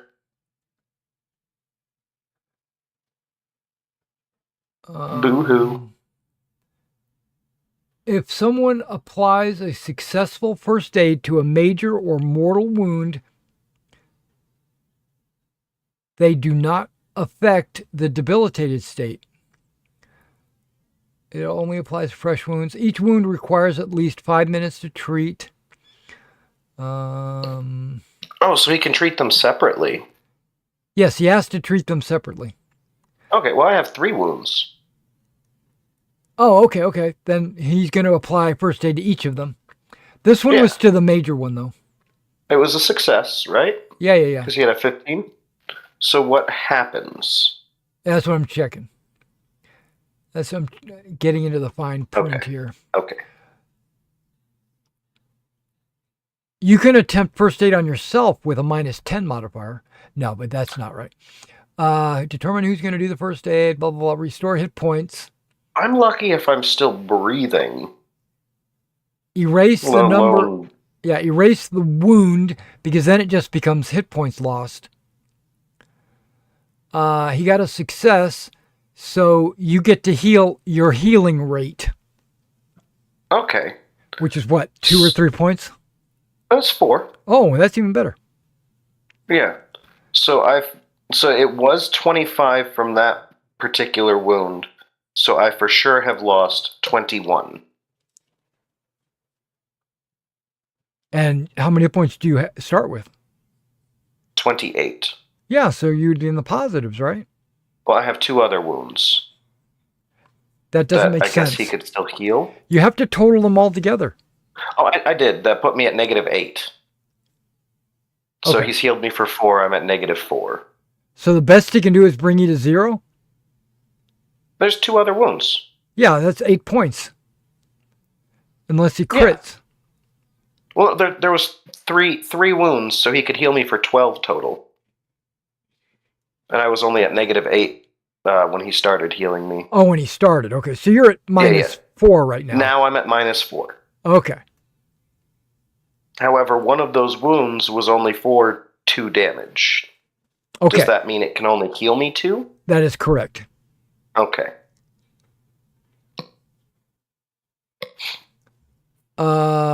Is he still going most serious to least serious?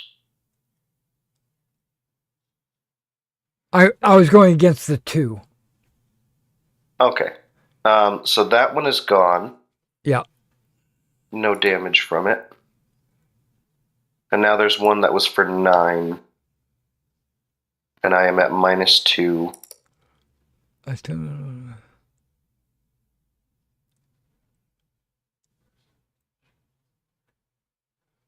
Yeah, it has to be only that wound. You're still at -2? Yes. Okay, that's And now another I'm success. at +2. You're at +2. So you're, because he got you above 0, you only lose that 1 point against strength. Okay. And I am still debilitated for now? Are you below half hit points? Yes. Then you're still debilitated. You have to get up to half hit points to remove the debilitated. Mhm. So basically, you're going to be on light duty for the next few weeks. Every week you get 4 points back. Okay, so Or you could stay under care, which is we're getting ready to go into just now. You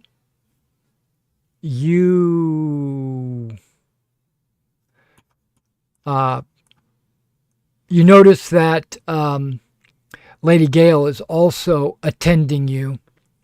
You know, like, oh, you know, you did so well. I appreciate you fighting for me. Sorry you lost, but you tried. yeah. And then Sir Sinwolf says, huh, yeah, you Cymrics don't even know how to fight. Watch your words, son. Yeah. No. This He guy won. on the ground, he's lucky you got someone that knows medicine. If I saw you on the battlefield, I wouldn't be so kind. He's basically rubbing salt in your wound. Is Yeah, I know. Sir Robert there? Yeah, But everybody's that there. was that was part of the point of the duel. Your guest to leave us? Well, No. The duel was over. His insults. He won. He may gloat as he pleases. that's Well, exactly if you Not in my that is place. correct. He won. So the law states he's correct. So there's no such thing as justice. You know, it's not it, or you could say him winning is justice. He trial by combat is the way it's worded. Yeah. Whoever wins was obviously right because God or whoever wouldn't allow you to lose if you were right. Yeah. So I'm just sitting there on the ground, just taking it. One is, how did your gods betray you? But Well, he's God, alive. There's just the one. I'm not that familiar with your religion. It's just the one. We're kind of known for that. Why Like did your God We're like betray one you? of the only ones like that. You get the impression that his welcome in the castle is no longer basically Robert says, pack your gear, I want you out of my castle tomorrow morning. And King Serdic's like, okay, if that's what you want. Obviously, they haven't come to any kind of agreement. But Sir Robert is, he's done with him, basically. All right, so we're going to end the session here. But I'm just going to say one last thing. In the morning, King Serdic and his men pack up and leave. There you go. All right. I'm going to stand by Gwyneth's side. You're going to be debilitated for a while, right? How many points do you need to get up to half hit points? It's going to take 3 weeks of healing. 3 weeks. Okay. Now there is something called a chirurgery roll, which basically if you allow someone to like change your bandages for you and bring you food where you don't have to go to the kitchen and all that stuff, basically doting over you. If you allow this, I think they can make a roll to improve your healing rate. I would do this for one. Yeah, and Lady Gale is offering her services as well. Oh, absolutely. She would gladly bring you your dinner and stuff like that. I've clearly let our knighting get to my head.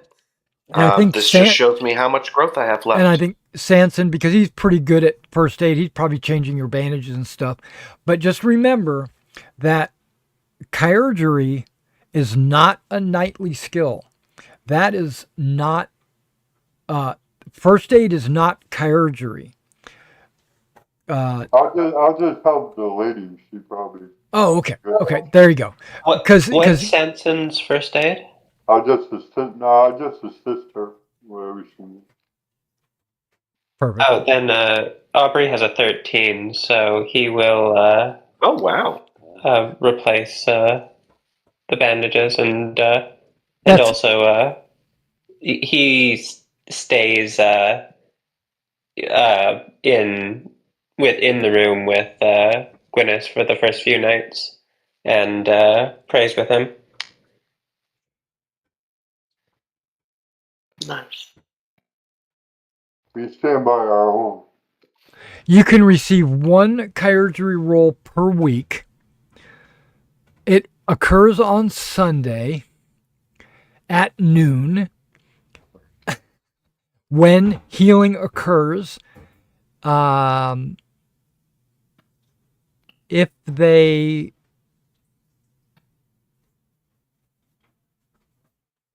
crit, you get double your healing rate. But what if they just regular succeed? If they just regular succeed, then you get to heal. I think the lady would be good at this since she's a handmaid. So with no deterioration. Good at. So like if I was just sitting here without the assistance, then it would be a lot more challenging to recover this health. There would be like, No, we stand by our own. So let me go ahead and let me just see if we can if nothing's gonna happen in the next couple of weeks. A month passes. Okay. So let me go ahead and let me just roll a couple of times chirurgery.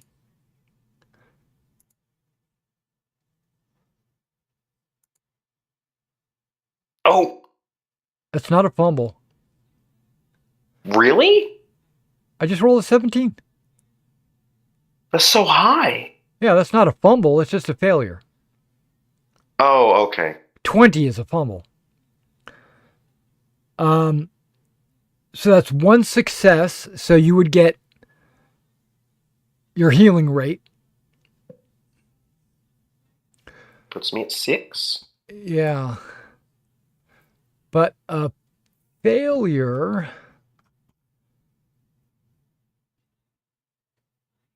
means deterioration occurs. Roll a. It's not a d6. What is it? It just says deterioration.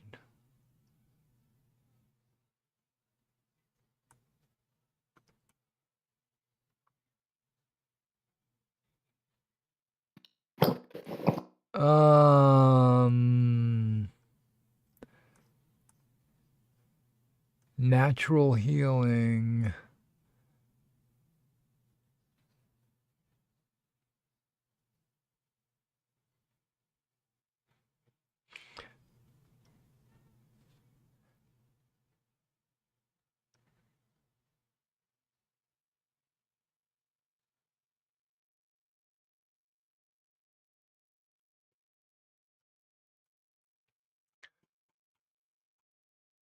I love how they don't. Okay, basically, just you don't get healing rate. So it's like a wasted week. Okay, luckily a month passes, so I have a chance. Yeah. Why did I roll 96? Hold on. I'm sorry. I pressed the wrong button. Okay, there's another success. Puts me at 10, And then another success. and that puts me at half. Okay, so your debilitating mark comes off. You can actually get up and walk around and do strenuous activities. Will I continue to heal, or am I just capped here for now? Well, each week you'll get your healing rate back. Okay. Yeah, you get your healing rate back almost guaranteed, almost. Unless you're debilitated. Oh, okay, so it was just because of the debilitation. Right. Okay. And I'm glad you're feeling better. he is feeling better. And that's where we want to end it because it's getting late. It's 11 o'clock. Yeah, but it's going to be a month of inactivity, and then the next thing is going to happen. So I get up just in time for... Oh god, they're attacking! No. Pentecost is approaching. Oh. Yeah, and Sir Robert is going to visit different keeps along the border and check on their status and stuff like that. And you're going to go along with him because you're household knights. So you guys, one of the first places he goes is going to be Duplain, which is just to the east of you guys.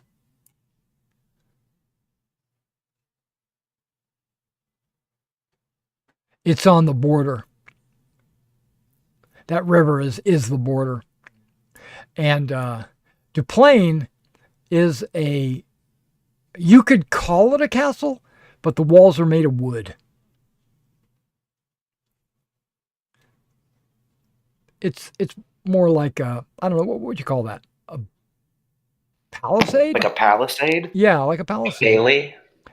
It's like like a Mott and Bailey kind of deal. Yeah. But the main keep is not stone. Everything is wood. I know it's anachronistic, but it would only be when the Normans came in that there would be stone castles in Britain. Like after the Romans. Oh, we're way after the Romans. Yeah, but I mean, in the period between the Romans and 1066, when William the Conqueror invaded, he's the one who reintroduced like stone fortifications. Until then, it was all wood. Huh. Well, Sarum is stone. Yeah, it's also an old Roman fort, I believe. Also, fun fact: any British place name that has Chester in it used to be a Roman fort because it comes from the word castra. That sounds good. Well, it has like a Roman name underneath it. It's Soveridinium. Sorvodunum or something like that. But there's actually a definition of Sarum in the campaign book, which it's actually derived from a person's name and where he was buried. Yeah, but either way, doesn't matter. This is a fantasy world, and there's a lot of stone castles all over the place. But it's unusual that Duplain, it's not. But you're probably right. Most of these places are going to be wooden. Oh Yeah. yeah. And it's so there's so many anachronisms. There's like I wasn't criticizing anything. It's just No. I get you. And also the like knights in shining armor, that doesn't happen yet. Yeah, not to mention that we're going to get 15th century armor in like the 800s. Right. 500. Actually, in the campaign book, it happens in like 50 years. Yeah, Which is way I on think you, that's which is interesting. weird. Yeah, that's way ahead of schedule. Okay, good night, guys. All right, Good you night. have a good night, and thank you guys for hanging out. I'll catch you next week. Thanks again. Okie doke. Nice to meet everyone. Bye. Yeah. Nice to Bye. meet you. Bye. Sorry I took up so much at the end. Somebody Don't had worry to, about it. Again. somebody had to do it. We got your back. That's right. And then I lost. Next time, let me. All good. You denied Oh, us don't- a perfectly good fur rug. And Yeah. did you deny or did you lose? Because you had someone for a month cleaning your rooms. Yeah, right. I mean, well, I think that's a good lesson to learn. Young. That's a win. Yeah, you realize that your sword skill needs to be up a little higher. Oh, a lot higher. Why would it chose a different weapon? Why would you? If you're better skilled at a different weapon? But why would you? No. Why would you have a better skill other than sword? Sword's like the best weapon in the world. Because you told us to take spear on because when we were squires. You were a spear. Yeah, you had a spear when you were a squire, but that was because you weren't allowed to carry a sword, not I know, because. but that's why you said put it in spear. Yeah, my spear is 11. My sword is 10. They're about the same. Yeah, because you were a squire carrying a spear. Yeah. But okay, well, I'm out. But You now guys I'm have a- going to focus on sword training. That's what I would do. You get points every Yeah. year. Yeah. Did You'll you be okay. did you critical? No, because if you did, you could have put a check by it. Just on the homage. Yeah.